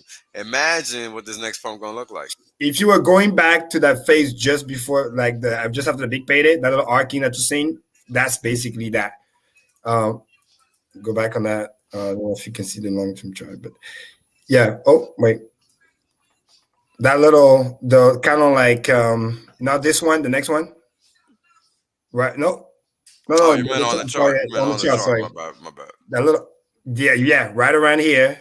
And then the little bull flag, and then we went up like almost like 5x. This was a 7x. Yeah, 7x, yeah. Because it was below a cent. We were below a cent. Exactly. That little downward that we're doing right now from top to down. It's this is the same bull flag but bigger. Because if you look at it just for the move, is what we're painting right now. It's just a massive bull flag. Once it breaks out, it's gonna do that same thing. The reason why I say 3.7 and I'm concerned is because looking at the stat from Gerardo, on average of all the pump, it's an average minimum 3.7x. And the more it recoil, the more it's going to pump, because that's where all the other indicator comes in, all the oversold indicator, which is just stupid. Plus the DMI just shows you what's about to happen. Again, those who know, and they're just building wealth. That's it. That's it. We're gonna get the screenshots ready afterwards. Here we have a little leading indicator chart. Payout per T share in dollar terms is at $1.66 a day, with a payout per T share of 5.837 hex. With a price of 28 3/5 or 28 3/10, giving us a price of 1.94 cents. Yes. And again, this chart is just marking time, right? Until we just find a way to get to the next level. Yes. That next level is going to be a buck. And Hexican, quick math, historically, why this chart from Wells also very powerful is every time you're able to buy below the exponential adjusted hex, which is that green bar, it's undervalued. Those who bought it then, look at big payday. And look at after that, just before that 7x move. Every time it goes underneath, it's super perfect entry point. And we're slightly below, but that's historically one of the best time to buy, just before it rips. Yep. So those who know knows, and this is why it's so important once you factor everything together, because the system is going to do what the system is going to do. Even those who like sell after a while, they're going to run out, but then guess what? There's nobody else to sell after that, and then the pumps will be even faster because they got out, so to speak. Whoever they is. I mean, it's funny. I started buying here, and price ran up, and look, it's had to sell back off, and then it ran up again, and then it had to sell off, and then the market had to catch its footing, right? And I've showed the chart where it shows how the that chart from earlier, had to absorb that new inflation, because the chart doesn't show that the new excess coins that got it. Big payday was a real thing. I mean, this chart shows just that. Exactly. Amen. Right? I mean, this chart shows just that, just in a different way. Absolutely, because it's a function of the share rate. The share rate had to change dramatically like that because of the new coins popping up. 100%. I mean, it had to. And that's why that value was just there to be had, right? But you had to understand that looking at the chart. I mean, most people probably would have never imagined that's what that meant, but that's what that meant. And this is why, right? Other finish chart. Yeah, I mean, 17.13. I mean, the funny thing is that people they just can't wrap their heads around what this chart is saying, right? Now, there's a reason price constantly is doing this. This is why. Now, the thing about it is when you're looking at these percentage terms, this is day over day. The system is building this value on a daily basis. Yes, sir. So it's literally stacking that value just like you're seeing this on this payout per T-share line, just like you see it on the value proposition chart for Hex, right? Where this thing is just stacking up. Because that's why price keeps running. It has to. Because the system is always building that value. Just because it's going sideways doesn't mean it stops building value. And people really discount that. They don't appreciate that fact enough. Right? Every single day, you're receiving a payout per T-share. Yep. Every day. Everybody. Anybody that's they're getting paid. Facts. That doesn't stop just because the price is going sideways or down. It's the God honest truth. And let me add a caveat. This is going to make everybody laugh. This is for those who are stake, aka staker class. If you're not, guess what? Sucks for you. Yeah, pretty much. That's all I'm going to say. I mean, that's it's true. reality because you're not maximizing the system. Exactly. I mean, yo, look, I love Hex and I love it to death, but I got to tell you, if it wouldn't be for the staking function, it would just be like everything else and it wouldn't matter. Yeah, it wouldn't matter. Why stake 15 years? You just trade. You know what I mean? Yeah, exactly. Again, that's why, when I took the position, right? Well, I make the joke all the time, but it's so true, but it's in your face. It's called Staker app for a reason. It's not called Trader app. Staker. There's a fee for a fucking reason so that you don't do the 2-day stake and whatever. No, stake long. Yeah. Protect yourself that from shit worthwhile. Shelter from the negative volatility. Shelter from the negative emotion until you change the fact that you're a fucking human being. I need you to protect yourself from yourself. That's the point. So you can go live your best life and let the money work while you sleep. That's the whole point. I mean, look at this. You got 17% versus 5.51x. So 551%, all-time low for the S&P 500 price to earnings ratio versus the current price to earnings ratio of 17%. Meaning you would have to wait 5.5 years to recover your money at an all-time low with the S&P 500 versus 17% of 1 year, which is approximately 64 days here with Hex. That's what this is saying. That's insane, right? That's just incredible. Like, wow. Truly is. I mean, and look at where it was, right? 38. In February. In February, it was in 38. I think it's still around there now. I mean, it's crazy, but it's true. And as always, we're still down here somewhere. We haven't really escaped yet. Once we hit a buck, we're kind of out of that zone where we're kind of like now elevated and just starting to escape. Because then you can't really deny it anymore at $1, right? It's kind of like what are you doing? What are you going to say? So the PE ratio of Hex actually kind of tells you something about the time value of money. Yeah, for Hex, to the people in the system. Yeah, right? For Hex, right? Yeah, because it's literally saying, hey, ever so often you're getting your money back because that's what the system is doing. That's what it's doing in terms of value. So that's why the system keeps doubling. It's not really a coincidence. It's by design. I mean, this is why it's a log-based 2 system. I mean, it's something people have to understand. I know it's kind of complicated for some folks, but that's legit what it is. Yeah, and then the simple one is that is the system kind of protecting him from himself in sense where it's supposed to do up and to the right because it builds wealth. So it makes it harder and harder, creates the hardening with the share rate increase every time, and always create that dilemma. Every time your stake ends, it challenges like, what are you going to do?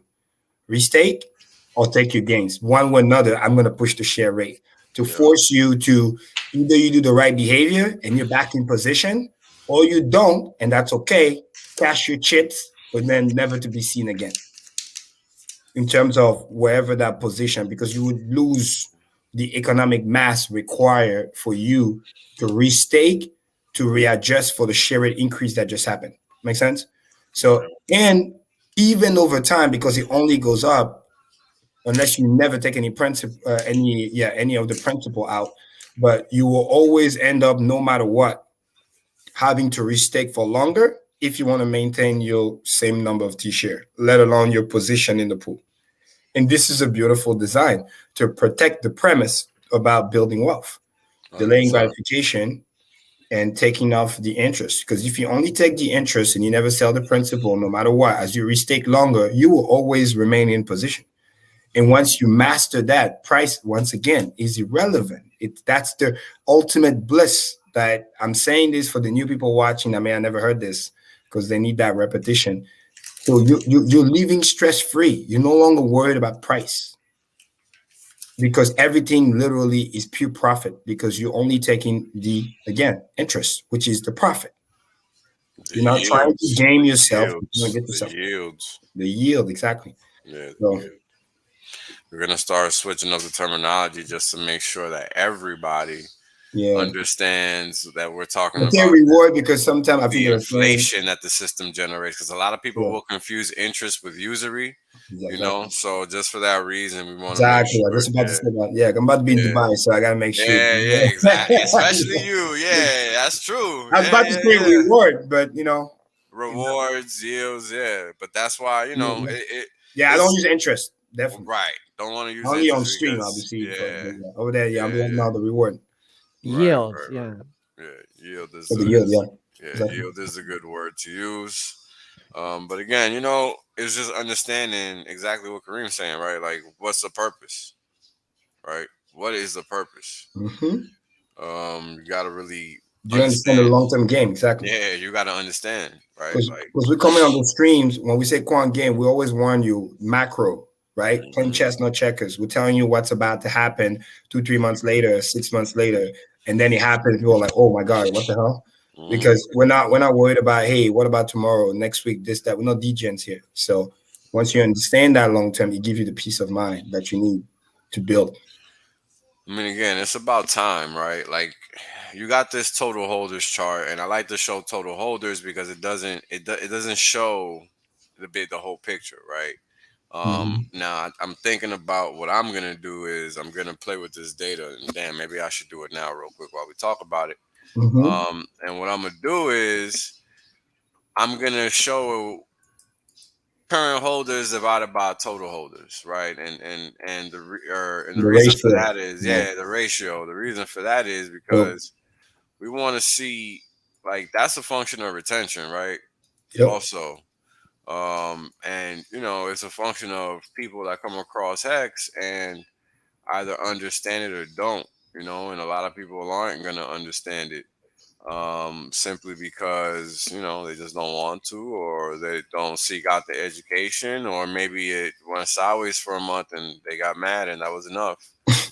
I mean, anything is possible. What's funny, right? Again, those are the traders, because if it goes sideways in your stake, it doesn't matter. You're getting paid. Right, but most people don't, they don't know that. Like, they don't, they're not going to think that. And then that's the thing, how do they figure that out? So, as of right now, go ahead, Maddie, go ahead.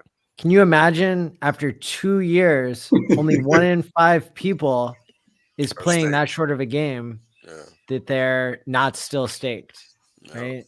And so that's just incredible. Like you say, I think it is just a ratio of current stakers to ever stakers rather than retention, although it would probably be very similar to a retention chart. That's not exactly what we're able to see from the data. Yeah. So for right now, current holders or total holders is 70%, 70.15. So it's not bad. That's pretty good. Yeah, anything over 60% to me is good. Yeah. Yeah. So let me see what's current stakers to. Because we're entering that 2/3 zone. You know what I'm saying? Yeah, exactly.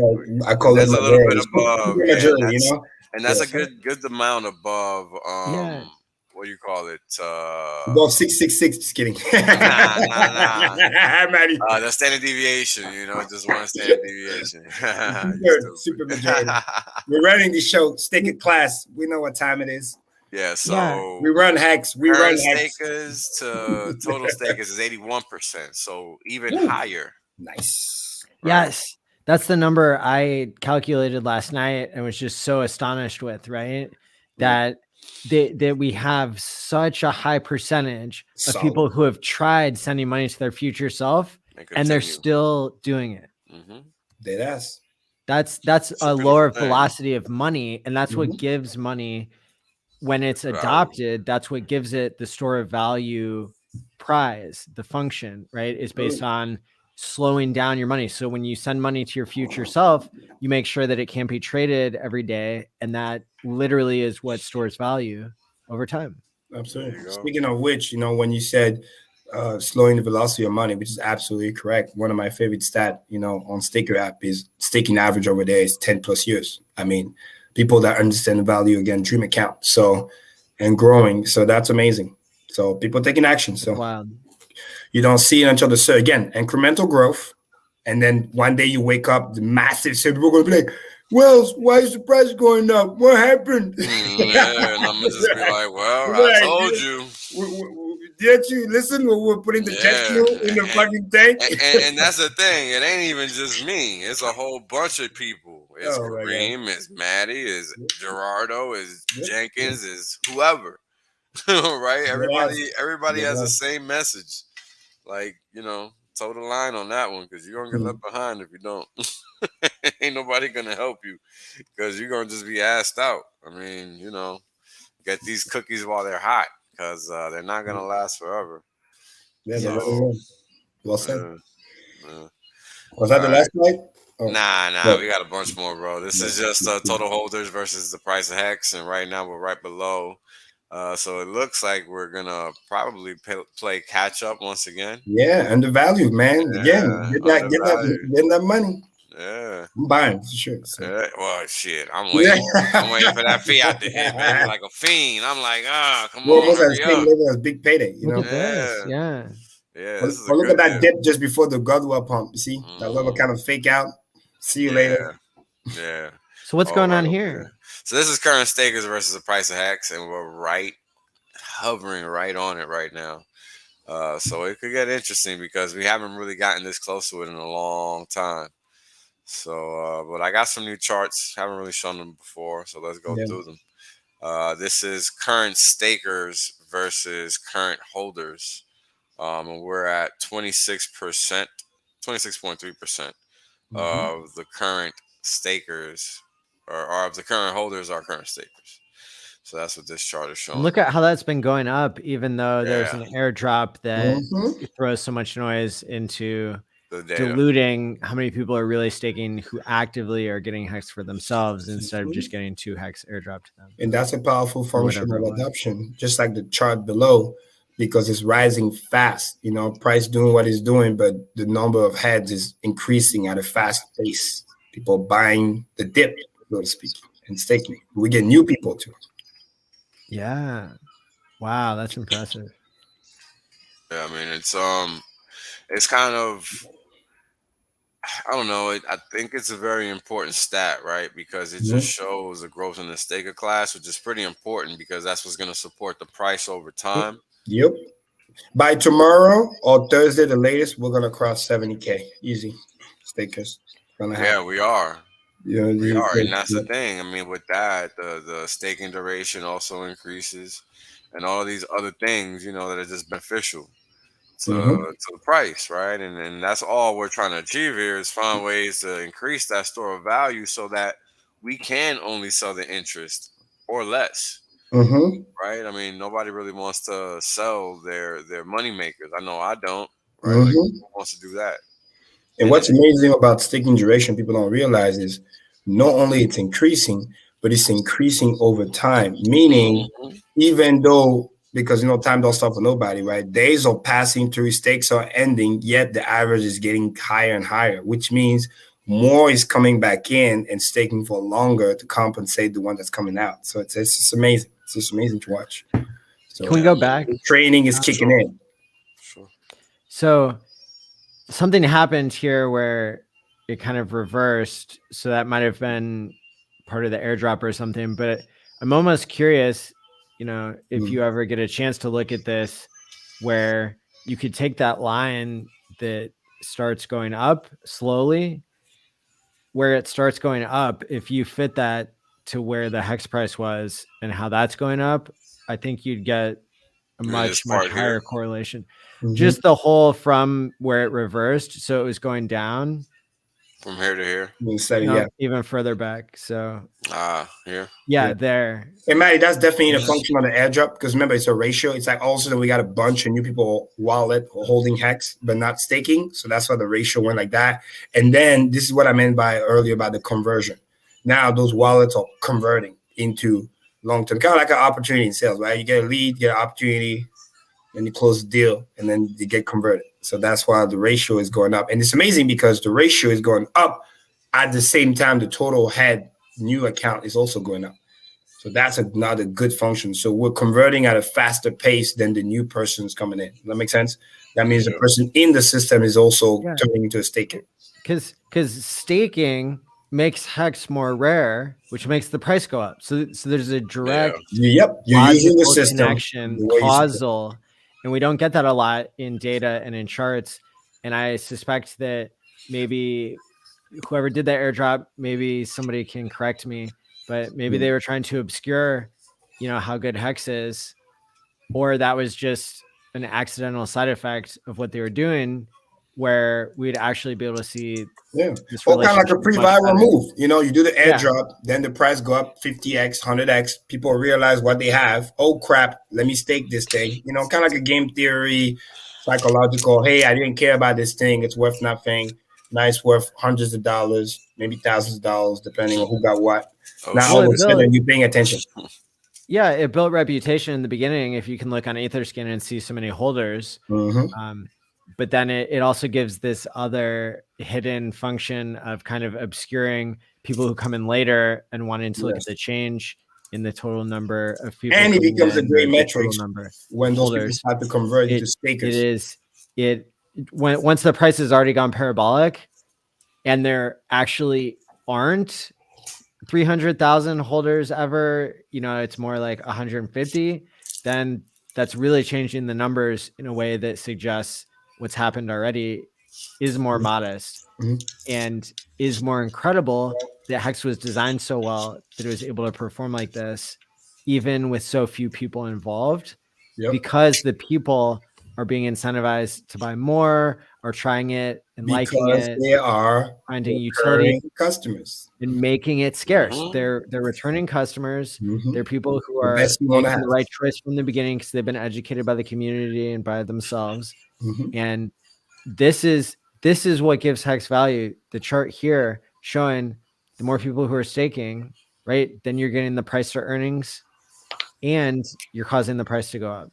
You're causing it because you're giving up your right to sell for a certain period of time for a certain reward. Amen. Yeah, I mean, it's very simple. I mean, you're changing out time, right, for a claim to that inflation that's generated by the system over time. Very straightforward. Yeah, the digital scarcity of that, because the only way to get it is to time lock. That's it. That's your way to mine Hex over here, right? Like that's the only way to do it. So to mine time. And that's it. So you're literally going back to the future. For real. for real, right? For real. So the more people figure it out, the higher the price is gonna go.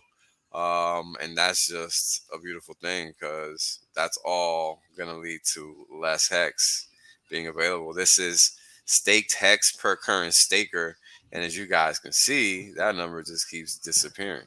From 2.5 million, right? Right after big payday, to right below 1 million at 907,000 today.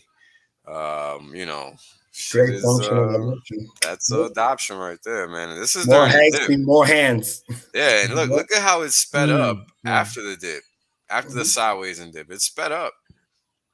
Yep, and I love it because it looks organic. It's not like it's not like a spike down. The system's balancing itself. Correct. I mean, the next chart is probably my favorite. This is circulating supply per holder. Cool. I mean, look at this. This is during all this selling. Yes, more is being left. It doesn't get more bullish than this. You know what I'm saying? Like, look at this damn chart. It doesn't get more bullish than this. Hexican, what Health is showing you, which is very important, is whatever the price is doing. Again, it's kind of like my favorite indicator, DMI. Look at what's happening under the hood, right? The plummet. So there's less that end up being in circulation at the end of the day because it's being bought faster than it's being released to circulation, and most likely restate. This is the reason why all the other chart is showing you that stability that's happening in the system. And then it's going to get to a point where it's going to continue to dip, and then the sell is going to run out of ammo. And then when the next round of buy comes in, you get the big daddy green candle, and you'll be like, what happened? Yeah, because literally demand, right, outweighs supply once again on the automatic market maker, and next thing you know, it's green candle. And when those people trying to come back in, it's too late. There's even lower liquidity. Yep.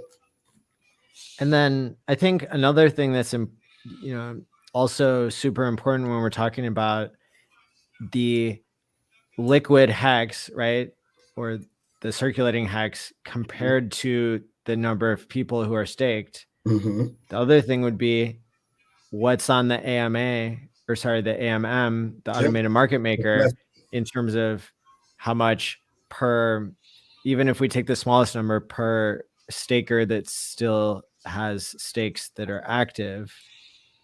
Because think about, if everybody had to compete to get that, everybody who already has hex and already has a time lock, if they wanted to eat that up, how much would they get per person? I think the number is really small, right? Even less. Yeah, even less. Because there's 107 million hex in the pool. Not much. Yeah. Hold on, I'll tell you right now. It's your mixed mode, yeah, because Uniswap V2 has less than, it's like 9 million. 107, yeah. 107 million divided by 69,000 stakers, and that's on Wolfram Alpha. That's going to give us 1,550 hex per head. Can you imagine? There's what's available now. Yeah, exactly. If everybody who staked wanted to buy 1,500, that's like that's like $500. You know, the price would go. And this is what I mean when I say when Pulse Chain launched, and then you get pennies of a penny, fraction of penny of fees. All those $200-300 buys are going to be able to come in smooth. It's going to be stupid. But again, those who are smart, they get in position before, not after. So that's what I'm looking for. It's going to be exciting. So how much is that in dollar terms then? So I'd say it's roughly about $500 because this is 1,500 and change, right? And we're about 30 cents, so it's a third. Let's say we're 30 cents. I just did a quick map off my head. Yeah, it's like $465. There you go. So not everybody who has hex staked could all do a market buy at the same time and buy $500 worth of hex, because hex is already so scarce. Yeah, critical information. Yeah. And by the way, let alone the people that come in and buy $1 million at a time. Yeah, they just out there waiting. Out there. No, because listen, this is not the beauty about buying and staking, because you're protecting your entry. If nobody else is saying, you come and push the price up, $1 million buy. By the time you're done pushing the price up, maybe the price make your value at like 1.2, and then you stake the thing, and then you just keep it moving. Exactly. The vacuum. I mean, just nothing else to do with that part. Running ear to ear, because it's just such a no-brainer, you know. Pretty much. But yeah, love the chart always. Yeah, hold on, because I'm working on a new one right now, actually. So that one I was talking about earlier, hold on, because I want to show it. No, don't worry. Maybe in the meantime, we can just answer some questions in the chat. So okay. Go ahead. So let's see the next one, payout in hex terms per staker. We can talk about that because that's pretty cool, right? Like that just keeps getting lower and lower, and that's just again another function of the T-share rate getting more expensive, the supply getting harder to get, and that T-share getting harder to get because it's more stakers in the system. So exactly, you gotta share the pool, people. But then thanks to bond math, as it kicks in, the value of the hex should go higher and higher to compensate for the fact that you get less hex units per head meaning per staker. So that's awesome. Yeah, it works out over time. It really does. It's just a matter of understanding the game and understanding that you have to wait your turn, right? And those nice little spikes, man, those emergency end stake, you got to be in position to catch those. Yeah, you got to just stake. You got to be staked. That's the whole thing. You got to be staked. If you're not staked, you're not going to be in position, and you're not going to benefit entirely from the system. And that's the whole point. If you're not taking advantage of the staking ability, then it's, you know, you're just defeating the purpose of even trying to be an investor of any kind, because you're not doing the math, and that's what investing is all about. It's about doing the math. They're not creating value for Not the at all. system by making hex more scarce. So what are you doing? You know, shit or get off the pot, you know? Yeah. Amen. Pretty much. So give me a second, guys, because this chart is gonna be pretty cool. Because this is gonna have the current stakers per current holders on it, and then current holders versus total, and then current stakers versus total, all on the same chart. So give me a second. I'm gonna put, what the hell is this thing? There you go. Give me a second. This is a really good point by Marco. Thanks for the $10 super chat. And I like how you're pointing out that the $1 million buy was special, because usually people with $1 million, they would know what they're doing by doing a market buy all at once, pushing the price against themselves instead of setting a limit order. But why did this person behave in a different way? It could very well be because it tells everybody, hey, I'm here at any moment. Look at what other people could do by pumping the price, and not caring that they're pushing the price against themselves, because they're predicting that so many other people are hungry for the same thing that it's going to get really scarce around here. Yes, sir. Shout out to Marco.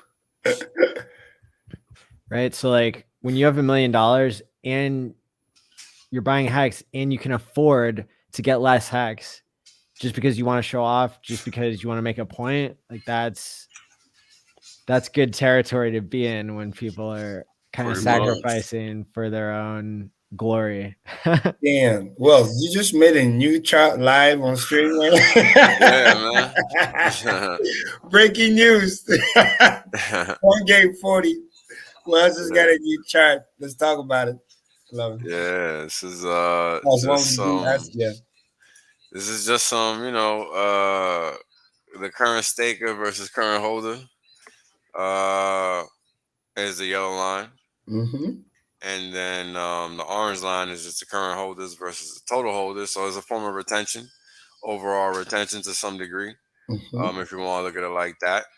And then you have the current versus total stakers, current stakers versus total stakers, in silver.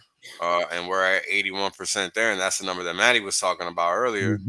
And now we have it in chart form. So, you know, it's just about looking at the data the right way, right? And now we have a good way. You can see all that liquidity from big payday got absorbed all the way. So now it's trending back up, increasing the hardening, which is good.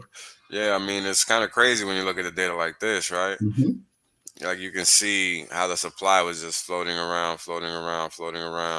all this time, and then it just started disappearing, and then whoop, completely gone, right? Because this is when you really start seeing the traction and the staking really take off. Because remember, for a long time, you know, the staking percentage was what am I thinking about now? I can't remember the number now. Damn it. The value of, damn it, now I can't remember the number. The value of the what's the name of this number? Is you see it on the staking app. You see it on the staking app. The 69,000. Yeah, that number was below 30,000 for super long. Yeah, exactly. Yeah, it was below 30,000 for super long. I remember when I first joined, it wasn't even at 20,000. Yep.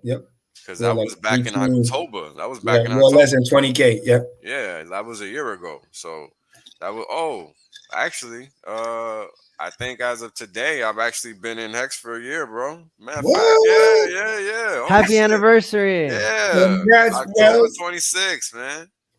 God damn it. Okay. Congrats. How about that? Didn't even realize that. How about that? 50x later. Yeah, right? Holy shit. Nothing shabby for annualized return, right? Yo. Staking. Crazy, bro. Living a good life. Nothing to complain about. Nothing. No complaints whatsoever. Just doing some math, man. Now Whales, did Hex turn out to be a trick or a treat for you? One hell of it did a little bit of both. How about that? Wait next year. A trick and a treat, Matty. You know what I'm saying? If you don't get caught up in the trick, then you get the treat. That's how you go. Right. Hey, don't get finesse. You know, understand what you hold. Don't drop the ball. Don't drop the diamond.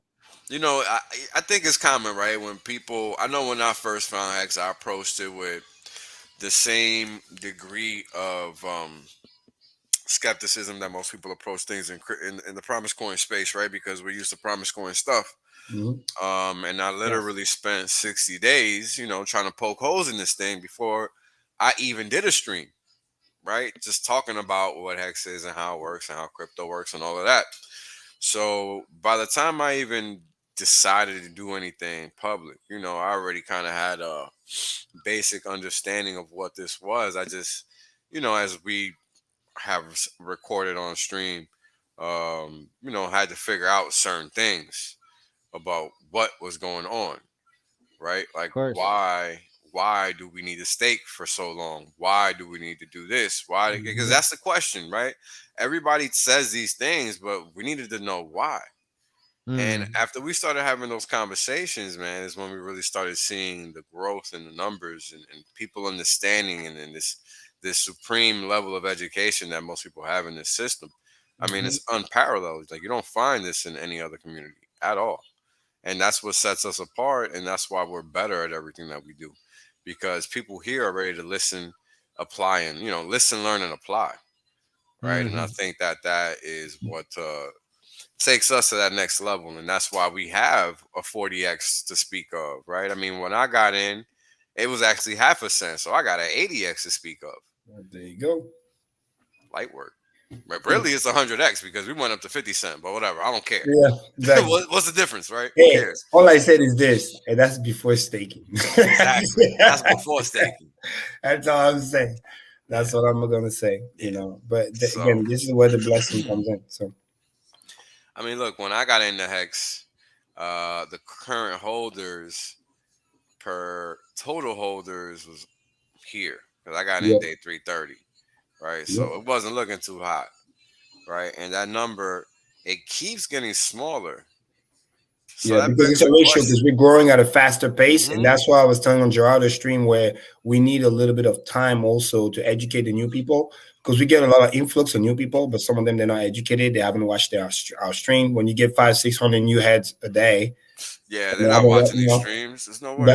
Yeah, so that's why they end up sometimes, sadly, being the liquidity and panic sale, not understanding what they hold. So that's why we're growing so fast, that because education takes time at the end of the day, right? You have to, I can't just tell somebody, hey, stake, that's cool. But unless you want to spend the time, or you have. Did you cut out? So, he's back. I'm back. What was the last thing you heard? Sorry. Go ahead. Yeah, I was saying, so this is a function of how fast we're growing, because the number of staker, there's a ratio, is going so faster than the new people coming in. So we have to give them time to be able to be trained so that they can stake and not become the liquidity. That's why I was telling Gerardo about how we just need to accelerate our process and make sure those people understand, hey, watch the stream, watch the videos before you get flooded out your own bag, you know, by some random whatever. Make sure you watch the video. There's definitely a learning curve in Hex, right? It's not like you just buying and holding this thing. You gotta actually understand that you gotta stake it and why you gotta stake it. And you know, it's funny because we're literally trying to do the one thing that Hex allows us to do, but people don't understand that. Exactly. Everybody wants to build generational wealth. And Hex is Hex literally is designed to help you do that. Literally. Exactly. All right. And it's funny because when you look at the current stakers versus total stakers, some people are learning. And then when you look at the current holders versus total holders, some people are not. That's what this is telling me. But you can see the inverse correlation, which is really cool, because some people are getting with the program, know what they understand, and some are not. And then the some are not are the one end up complaining about price because they become the liquidity, sadly. But hey, that's what is winners and losers. You know, we told you, but you don't live, you know. and then the third one shows you how, fortunately, although some are not, some who are a greater percentage of some who are not. This is why the staker versus holder is telling the ultimate story down below. So that's something to be excited about. Yeah, it's a pretty cool chart. Glad I did it real What quick. I call the conversion rate, you know? Yeah, I'm glad I did it real quick. Because That we're was a growing pretty good chart. so fast. If you're doing 500-600 heads a day, I mean, they need to watch at least a video, and they might need a couple of days, 3 days before they, Realize what's going on. What's going on, do their staking ladder, whatever. So the chart will be a little bit down, but then it will perk back up. Just like kind of before big payday, when people realize, oh my God, Right. once we do snapshot, it's going to be like another big payday. If you go back just one more time, sorry, you're going to see that little staircase, because that was the run to big payday. There we go. See that little staircase? Oh, you mean this? Yeah, yes, because Big this was payday was over here. Big payday is over here. Yeah, that exactly. That little perk up, we're gonna get another one of those. Yeah, probably. I wouldn't be surprised. Yeah. Because and then 21% is probably gonna rise towards 90 again. Again, there's gonna come a point where there's gonna be like a mass education event. Yep. You know what I mean? People are gonna realize like, oh shit, I gotta stake this. Yeah, I want to get my copy and get my stake copy and not just my liquid copy, So yeah, I agree with you there. It's only a matter of time, right? Because when Quant Gang goes viral, then there will be a mass education. Imagine that. Well, if that's what it takes, so be it. But people are missing out, and that's the problem. And this is gonna be a bigger event than Big Payday. Here's why: because Big Payday, worst case scenario, you're getting 30%. This one, no matter what, you're getting a double. You just need to be on the snapshot, irrespective of how long you do the stake. Even though if you're smart, you want your copy to last longer. But that's my point. Even if the guy that's taking for 3 days or whatever, he will still get a copy. So that's going to be even a bigger buzz, in my opinion. Yeah, that's true. That's true. Because that copy on Pulse Chain is going to be fire too, right off the gate. Yeah. So check this chart out. Payout in hex terms per staker. Right, it was above 2,000, almost at 3,000. Now it's below 1,000 as well. So it just keeps depleting, and that's just again a function of interest in the system. People staking for longer because they're receiving more of the payout. Right, all of these things are causing for there to be less hex available for payout, making the T-share more expensive. Right, this all leads to that. Believe it or not. So it's I'm glad I came up with these charts because I like these charts a whole lot better than the old charts because they really show the true pain in the system, right? Like how the supply just isn't just sitting out there no more. It's really not. Like it's moving at a gradual rate. Yeah, like it's moving at a gradual rate. That's not something to scoff at. Like that's pretty serious. And this is just a doubling chart and where we're at in the big picture. And again, this is 833 days, so this is gonna look pretty small. But we got some time. The pink line is the one I bank on because actual is going to change in real time. Actual is just what the system has been doing, and there's no guarantee it has to continue doing that. Whereas the base rate is pretty much what the price of earnings is telling us the system is doing. So I'll bank on that one, and we'll see what happens there. Love it. That's pretty much it, guys. That's all from me. Karim, is all yours. Bang, bang. No, that cool chart too. Yeah, I mean, I don't even talk about this one anymore. This is coin staked of percentage of total supply, and this is I show it on the line chart already. AP in the Y. Yeah, but this is where the APY comes from. If 60% of the supply is staked, then the APY gets pushed down to 6.15%. As you can see here, where my mouse is at. But the price is going to be commensurate with that yield. So it's not like you're only going to be getting 6% yield at a 40-cent coin. Like that's not going to be the case. Like that thing is going to be in the dollar ranges, probably like 10 plus, because that means a shit ton of people bought it, if not higher, right? Because that's really a lot of people. So we shall see. You're not going to move those numbers very much from where they are now, I don't think, because you have to buy the hex to do it. And then you have to compete with everybody else while the price of a T-shirt is going up. So it's really informative, like for people to grasp where the actual percent comes from. But even this chart, I think it's just a little bit hard to grasp until you realize that, you know, if you're in the 10% of people who stake, or coins really that stake, because we think the OA has the majority of the liquid coins and isn't going to sell or stake them. And you don't think you know. So you're getting the interest from everybody else. And so here it doesn't show that necessarily in the same way that you could represent it just with language. But either way, I think it's really interesting that this is helpful for people to realize, all right, what am I looking at? What is the system doing theoretically? But then, you know, you're never going to get up to 99% staked if 70 or 80% of the liquid coins in existence are refusing to stake. Then the APY is going to stay about where it is for way longer than I would have predicted before I noticed that pattern. Amen. Amen, man. I also wanted to like emphasize how time locking your money incentivizes you to stay tuned to the community. And I'm not sure if it's people who are buying their freedom and having more time, or if people are just becoming much more motivated to learn.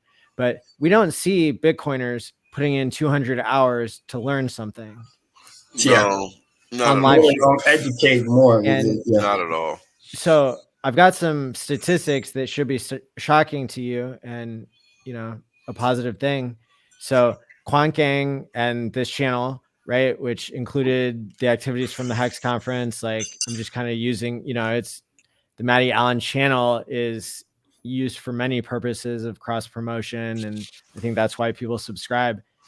Went from 0 followers on YouTube to 5,000 now, broke this week, right?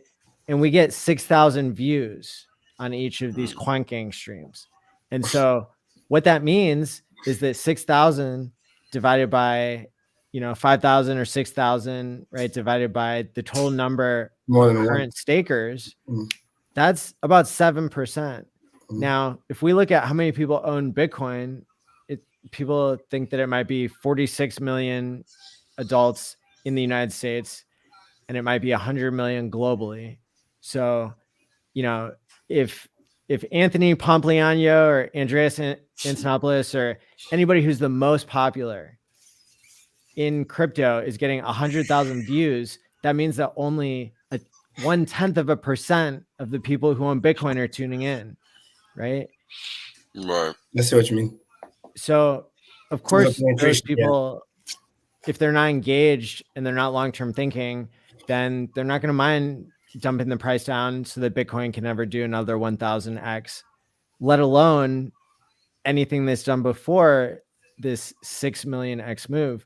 And so, whereas Bitcoin, it's at the end of its life in technology terms, you know, Hex, it's about to hit its prime or is still in its infancy, right? And so that we see that with all the numbers, including the numbers from the people watching the stream now.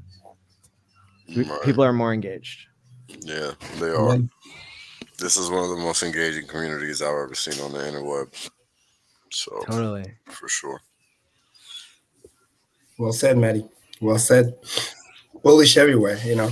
Again, it's about putting things in perspective. So, and that's what I love doing. Right on cue. Yeah, that's a good comment. Look at that. You know, and those are people just that view. That's not even the stakers, you know.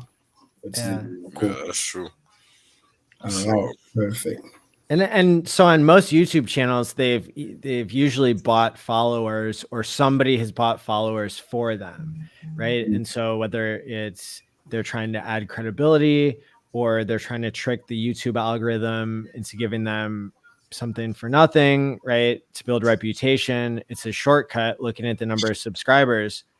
However, this true signal, you know, it's been sold to the highest bidder. It hasn't maintained its honesty. And so that's another thing that's going to keep Hex hidden, is when you look at the people who are streaming the most truth, who are streaming, and, you know, look at any of the Hex streamers, look at anybody who's coming on new into the Pulse streams and stuff. We're getting super high engagement, super high views. Most of these channels, they get 100,000 subscribers, but why are their views only at 10,000, right? Good question. Yeah, good question. Their users aren't engaged. Their users moved on to a different hobby instead of sticking with something for 15 years or 6 years or 1 year.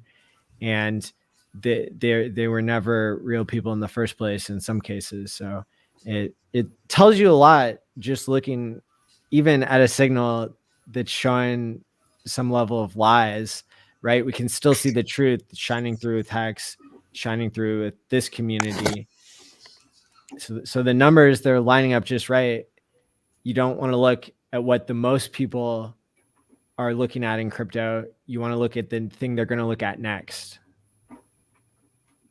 Absolutely.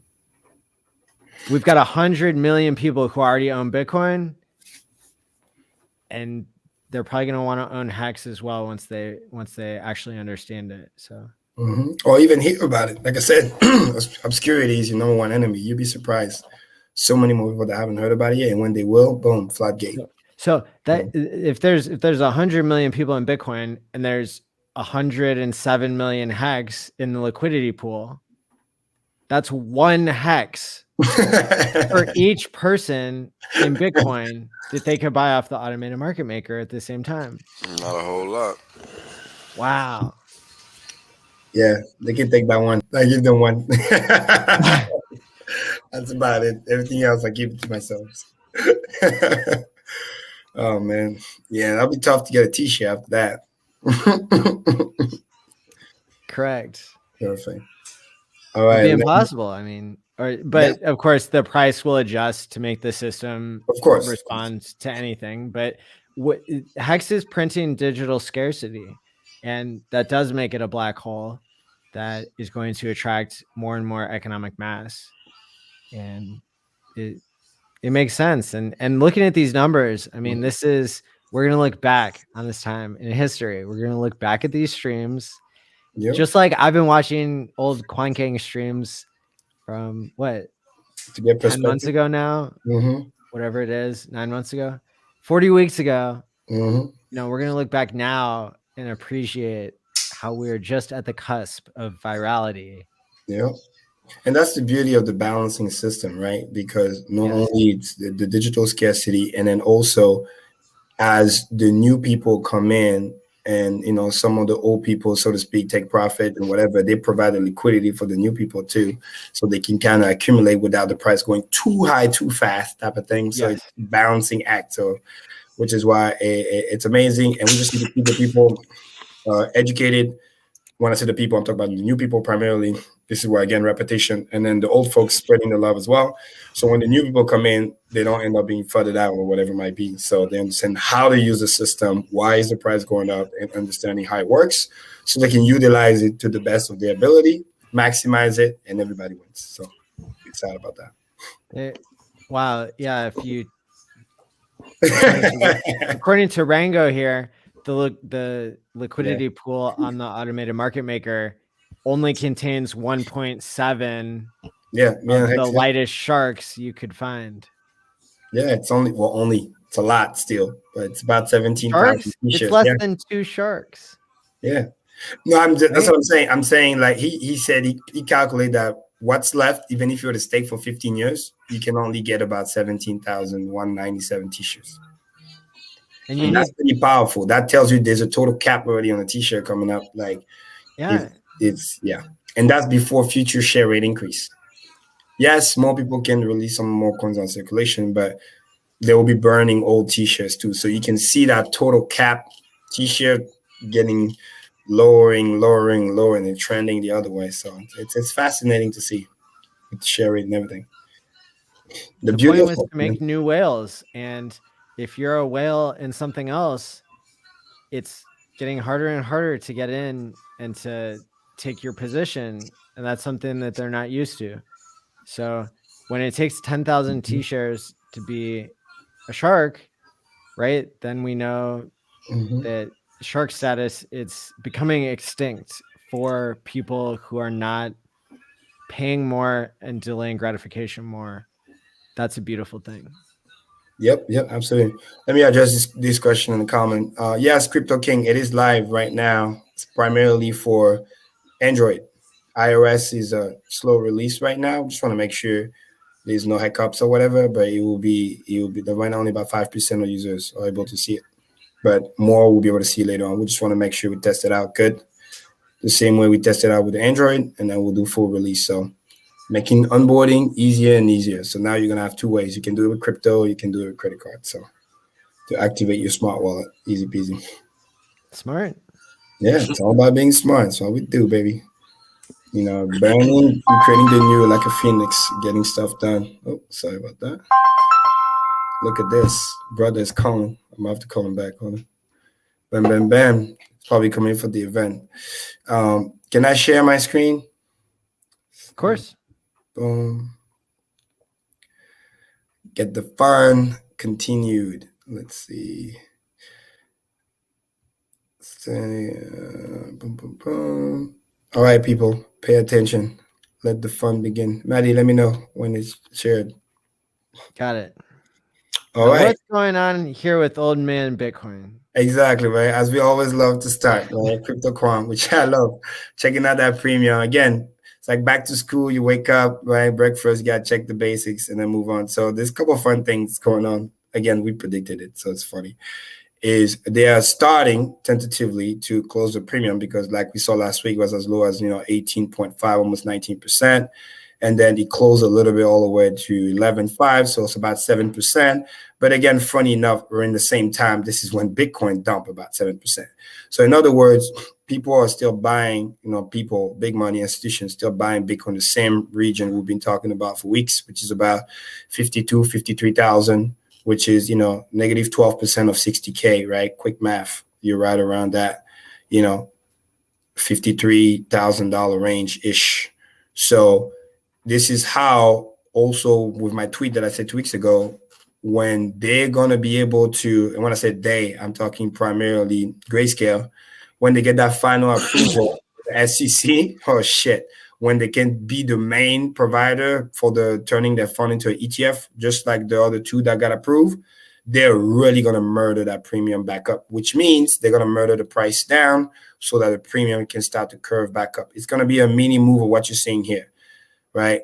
Because the bid support is still where it is. So every time the price goes higher, premium goes more negative, which means people are saying you're getting away from my buy, so I'm not going to budge. And as the price goes down, the premium is closing because the price is going back towards where the bid support is for people that want to buy it. And we're seeing the same move on the price we've seen like this.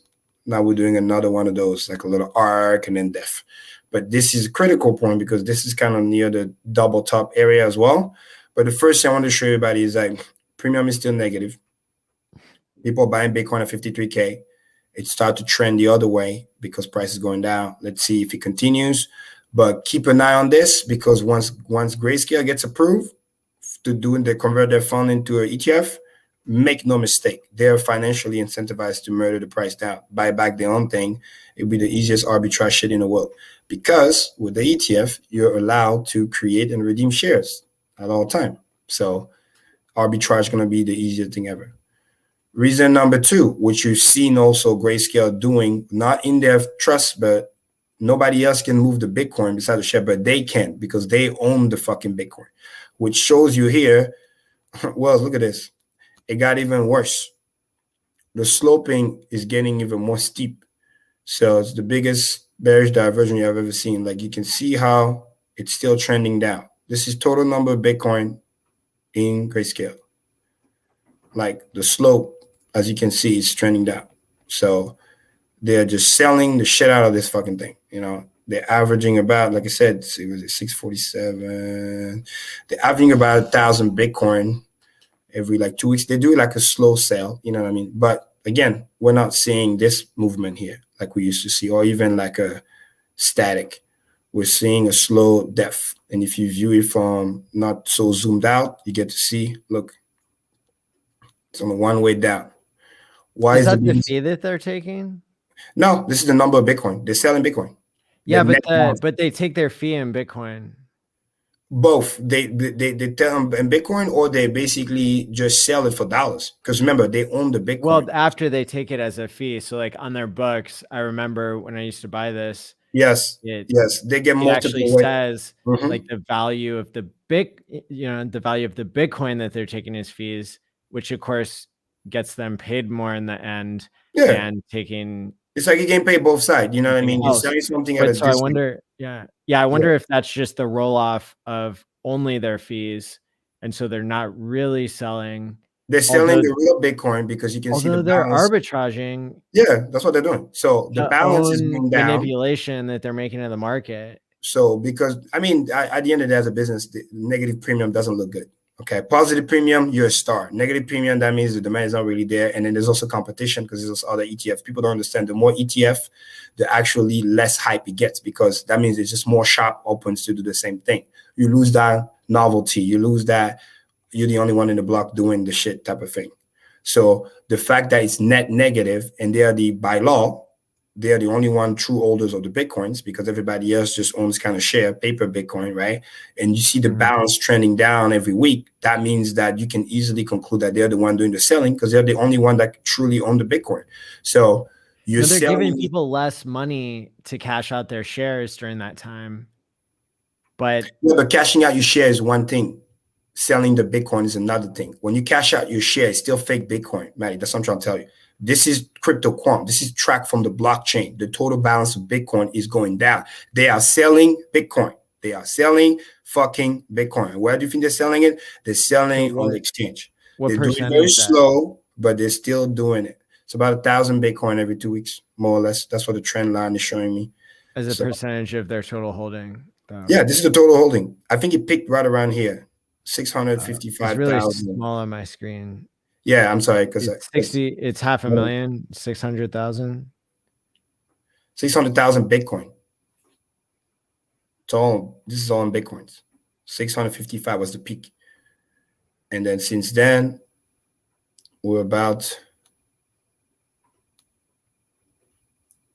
went all the way to, it's about 647 more or less. So again, every 2 weeks, it's about 1,000 Bitcoin. So if you do 1,000 Bitcoin at 60K or 50K average, because obviously they're not always selling it at 60K, that kind of gives you an idea of what's going on. It's about $50 million every 2 weeks of profits. So this is why I'm telling people, be careful. But they tell you bull market, this and that. This is the bearish diversion, right? The biggest holder of Bitcoin should be holding, not selling. It's like you're telling me, away is selling. You know what I mean? That's what you're telling me. And I'll be like, that's crazy. However low it is, balance should be going up, not down, especially if you're going to convert to ETF. Now, I understand they're trying to close the premium, but we can't ignore this. If this trend was changing, then I can truly be bullish. But because it's not, I got to look at it like a red flag, which is very, very important. And again, after the recent application that they did, once they get approved, they can easily just continue to sell the Bitcoin more, take the cash, buy back their own shares on their thing here to close the premium, because they're going to create that artificial demand. You understand? You sell at 67,000, you take the proceed, you buy back your own share on your own fund, and you're trying to close the premium. You understand? It's the easy arbitrage ever. So whether people exit their shares or not, it doesn't matter. You're trying to close the premium. That's the main message here. Nothing here has changed. Now, when you go on the chart, you see the same thing. We had that little peak right around here, liquidity event. See the volume came in. Then since then, right, lower low, lower high, and then you see the trend has changed. Same thing you have seen before. You see the switch, and my favorite, again, it's backed by the DMI. Selling pressure kicked in. It's a change of trend. We had a bunch of buying over here. It was blue. Little fake out here. Stayed for a little bit. But then right around here, it started to switch and continue to switch. So when you look at it like that, you get to see the change that's happening.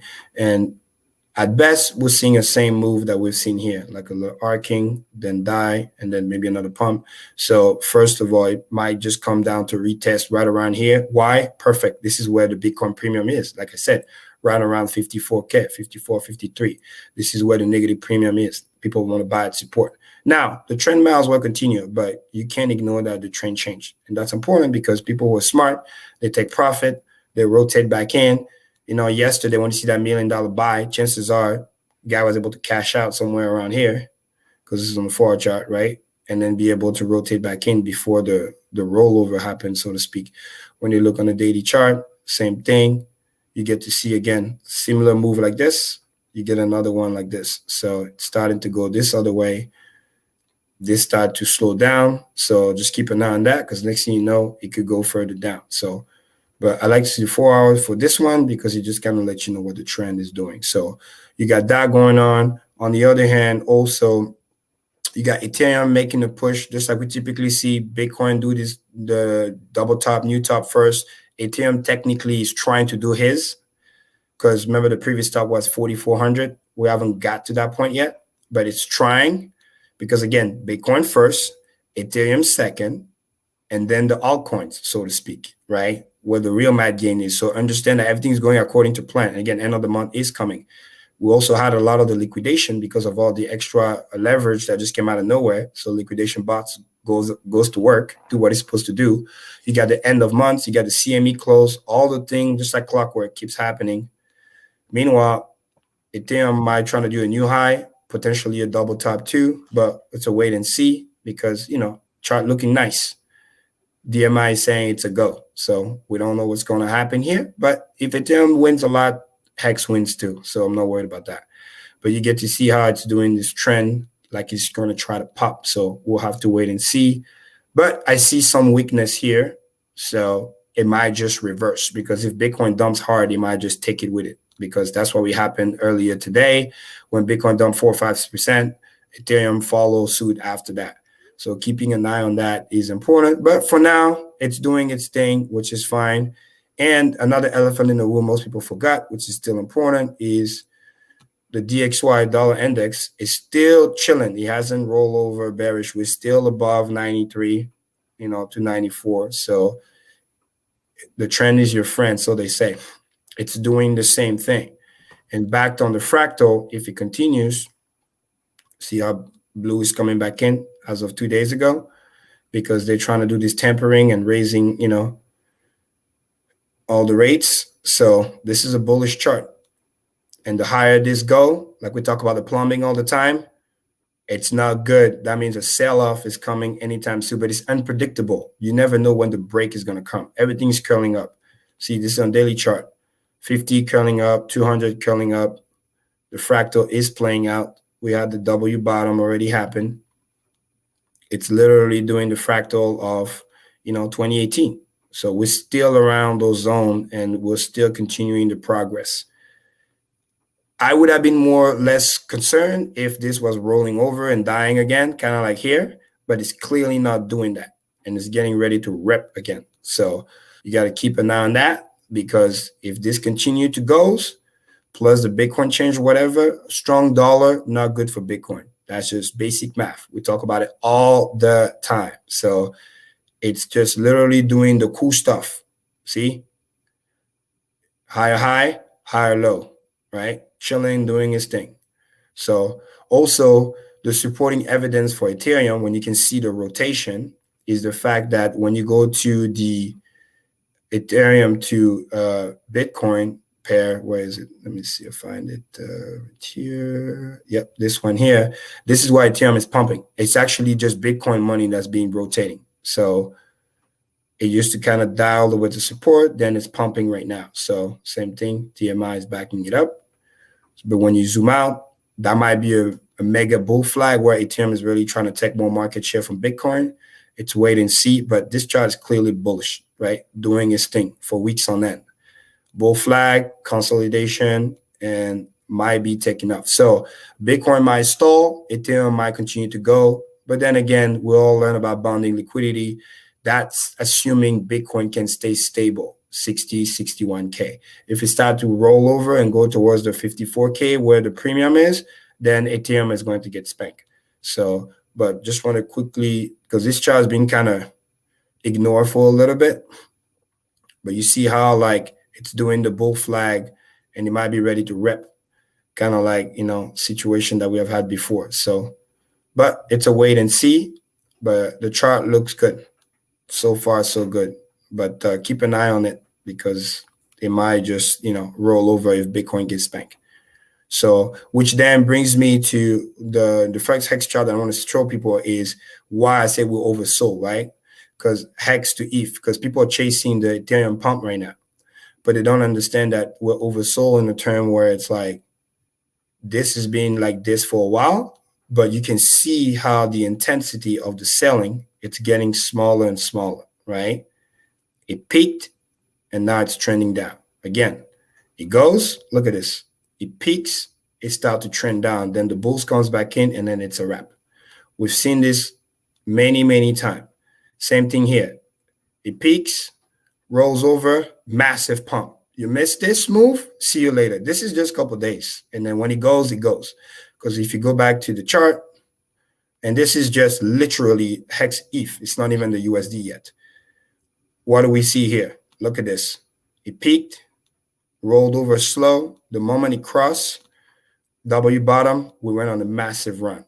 And this is important because this moves as a function of a square. So from here to here, that's a 67% move, which then tells me, quick math, move out a function of a square, 6 by 6, 36. That's 3.6, 3.7x move. This is what you see in the USD. So when you see reloading move like this is time to buy, not time to be a fucking idiot. Because when this thing bounce, and it will, because the intensity is slowing down, the selling is dying, because it already peaked. Again, let me zoom back out. Already peaked.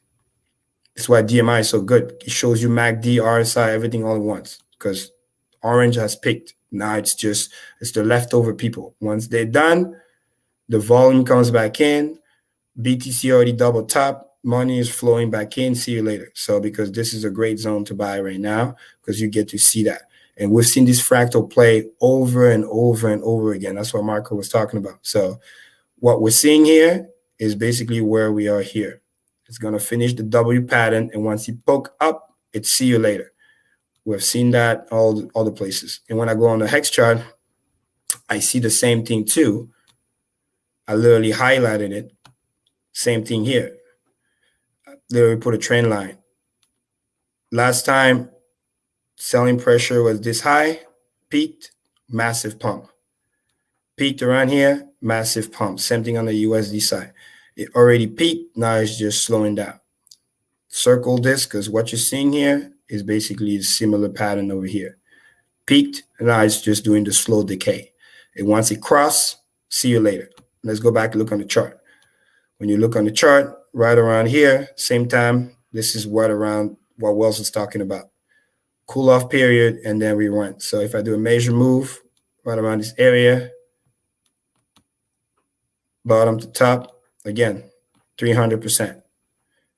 So don't miss the move, because then you get left behind and then it's see you later. Let me go here. Same thing. We have had cool off period, and then we went on a run. Cool off period, then we went on a run. So this is why you want to monitor those things, because it's rare that we get this much, but it always peak around the same zone. And then when you start trending the other way around, that's a trend reversal. You just got to be prepared, because if you're not, you're going to be left behind. Easiest call you can ever see, because hex trade in a vacuum.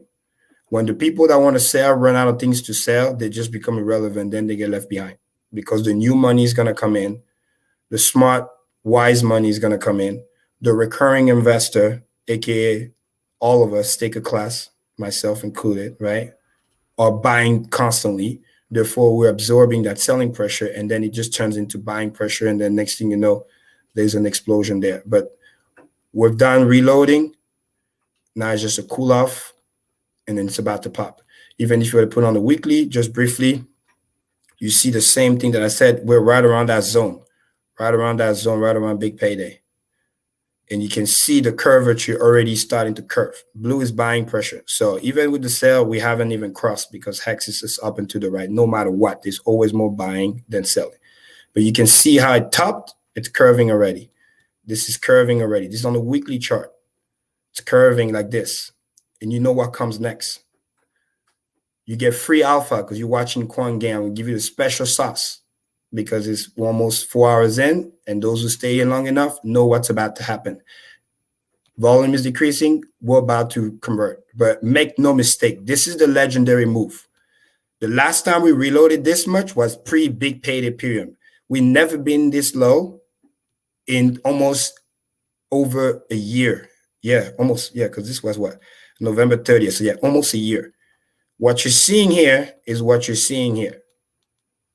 Already peaked. It's curving up. And when it goes and the market makers say it's a go, you get left behind, you get left behind. Next thing you know, you're buying Hex dollar plus because we sustained that much selling pressure, yet the price is still 28 cents. That tells you that there's a bit support that's here for a reason. So understand what's going on. Don't get caught up in the nitty-gritty BS. Load up the deep while you still can. Because once this thing converts, it's going to be a see you later move. And then those who are in position benefit, those who don't. This is how you truly understand how the DMI works. It's not just about when the cross happens, which tells you exact go, but once you see the diminishing selling pressure, that should already tell you fractal what is happening. Okay? And you combine that with all the indicators that I just mentioned, which is Bitcoin has done his double top. Ethereum is chasing his double top right now, 42. Maybe he's going to get to, 43, 4,400. We'll see what happens. Maybe we get lucky. He's going to do a new high, 45, 4,600, whatever it might be, because we know where the money is coming from. It's not new money. Don't get it twisted. It's the money being rotated out of BTC. This is why this chart is doing this over here, pumping up to let you know this is where people bought Bitcoin, double top that shit, rotate to Ethereum, run this move. Then when they run this move, double top Ethereum. But then meanwhile, the wise money is already over here buying Hex with the Ethereum instead of chasing the Ethereum pump, because this discount is about to be closed very, very soon. Next thing you know, this continued to die, buying pressure switch. We're getting a move like this. And let me show you again, major move for where we are. Just to retest here, that's 70%. And again, it moves as a function of a square, right? 7 by 7, 49. That's almost 500%. If price stays where it is and Ethereum doesn't die, we just retrace to the moving average. That's a 500% move. And those who sold get left behind. This is how insane Hex can move. But right now, you got a little bit of time because they're chasing the Ethereum pump right now. But if you play chess, like I'm telling you all the time, and not checkers, this is your buying opportunity. Not when something is toppy because people are about to, switch it to some USD once the price make a new all-time high. If you got smart money, you buy now, not later. Because that 28 cents is severely suppressed right now. And you can see that on the Hex ETH chart because we haven't been this low in a very, very long time, which is just a reloading move. Because when it's done reloading, it goes. We have seen it here. When it's done reloading, it goes. When it's done reloading here, remember the crocodile pattern way back when I was showing you guys the downtrend when it broke, it just went. So in a matter of days, this is what's going to create a new epoch. Those who get left behind and those who basically understood what they own and bought the dip, and then they're going to be, smiling and looking pretty. So in conclusion, you have been warned. End of the month is coming. This is what I call the Halloween special. We're going to surprise Bitcoin. We're going to find out who got the best Halloween, 7 days or less. So you've been warned. You know what to do. I can't make it any easier than that. The Easter egg always comes at the end. For those who are almost 4 hours, you get the real juice at the end. Second chill, Mr. Hex, dead ass. Get that champagne bubbly ready. There you go, baby. You already know. I got the video ready. I already know what I'm going to play, the song, and probably I'll be on my way to Dubai. That's going to be great. That's going to be great. So, Hexicans, take a class. Quant Gang, you know what time it is. Again, don't try to pick up the penny from the freight train. Be smart. Be wise. Play the chess. The money is coming. We're in reloading mode. Market maker already told you. I put it on a weekly chart just to show it to you. Understand what's to come. Delay gratification, stay and chill. Bang, bang, DJ Polly. You're right. It's a Thanksgiving special. So you're going to have a great November. As we sign off here, I want to remind you, it's my final comment here, that Sunday, Bitcoin will officially become a teenager. The white paper. Okay. You know how problematic teenagers are. It's time. It's time. Find your identity, you know? So, yeah, you know, if you guys don't have anything else, then we'll see everybody next week on Tuesday for the 41st episode of Quant Gang. Yes, and thanks for being here as always. Much love, much respect. Next Quant Gang, I'll probably be in Dubai, so I'll say, and we're alive. Wow. Probably won't have a green screen. The green screen will be just a view behind me at the end spot. So we'll see. Nice. Sounds good. All right, Hexican. It's been real. Stake wisely, my friends. Peace out.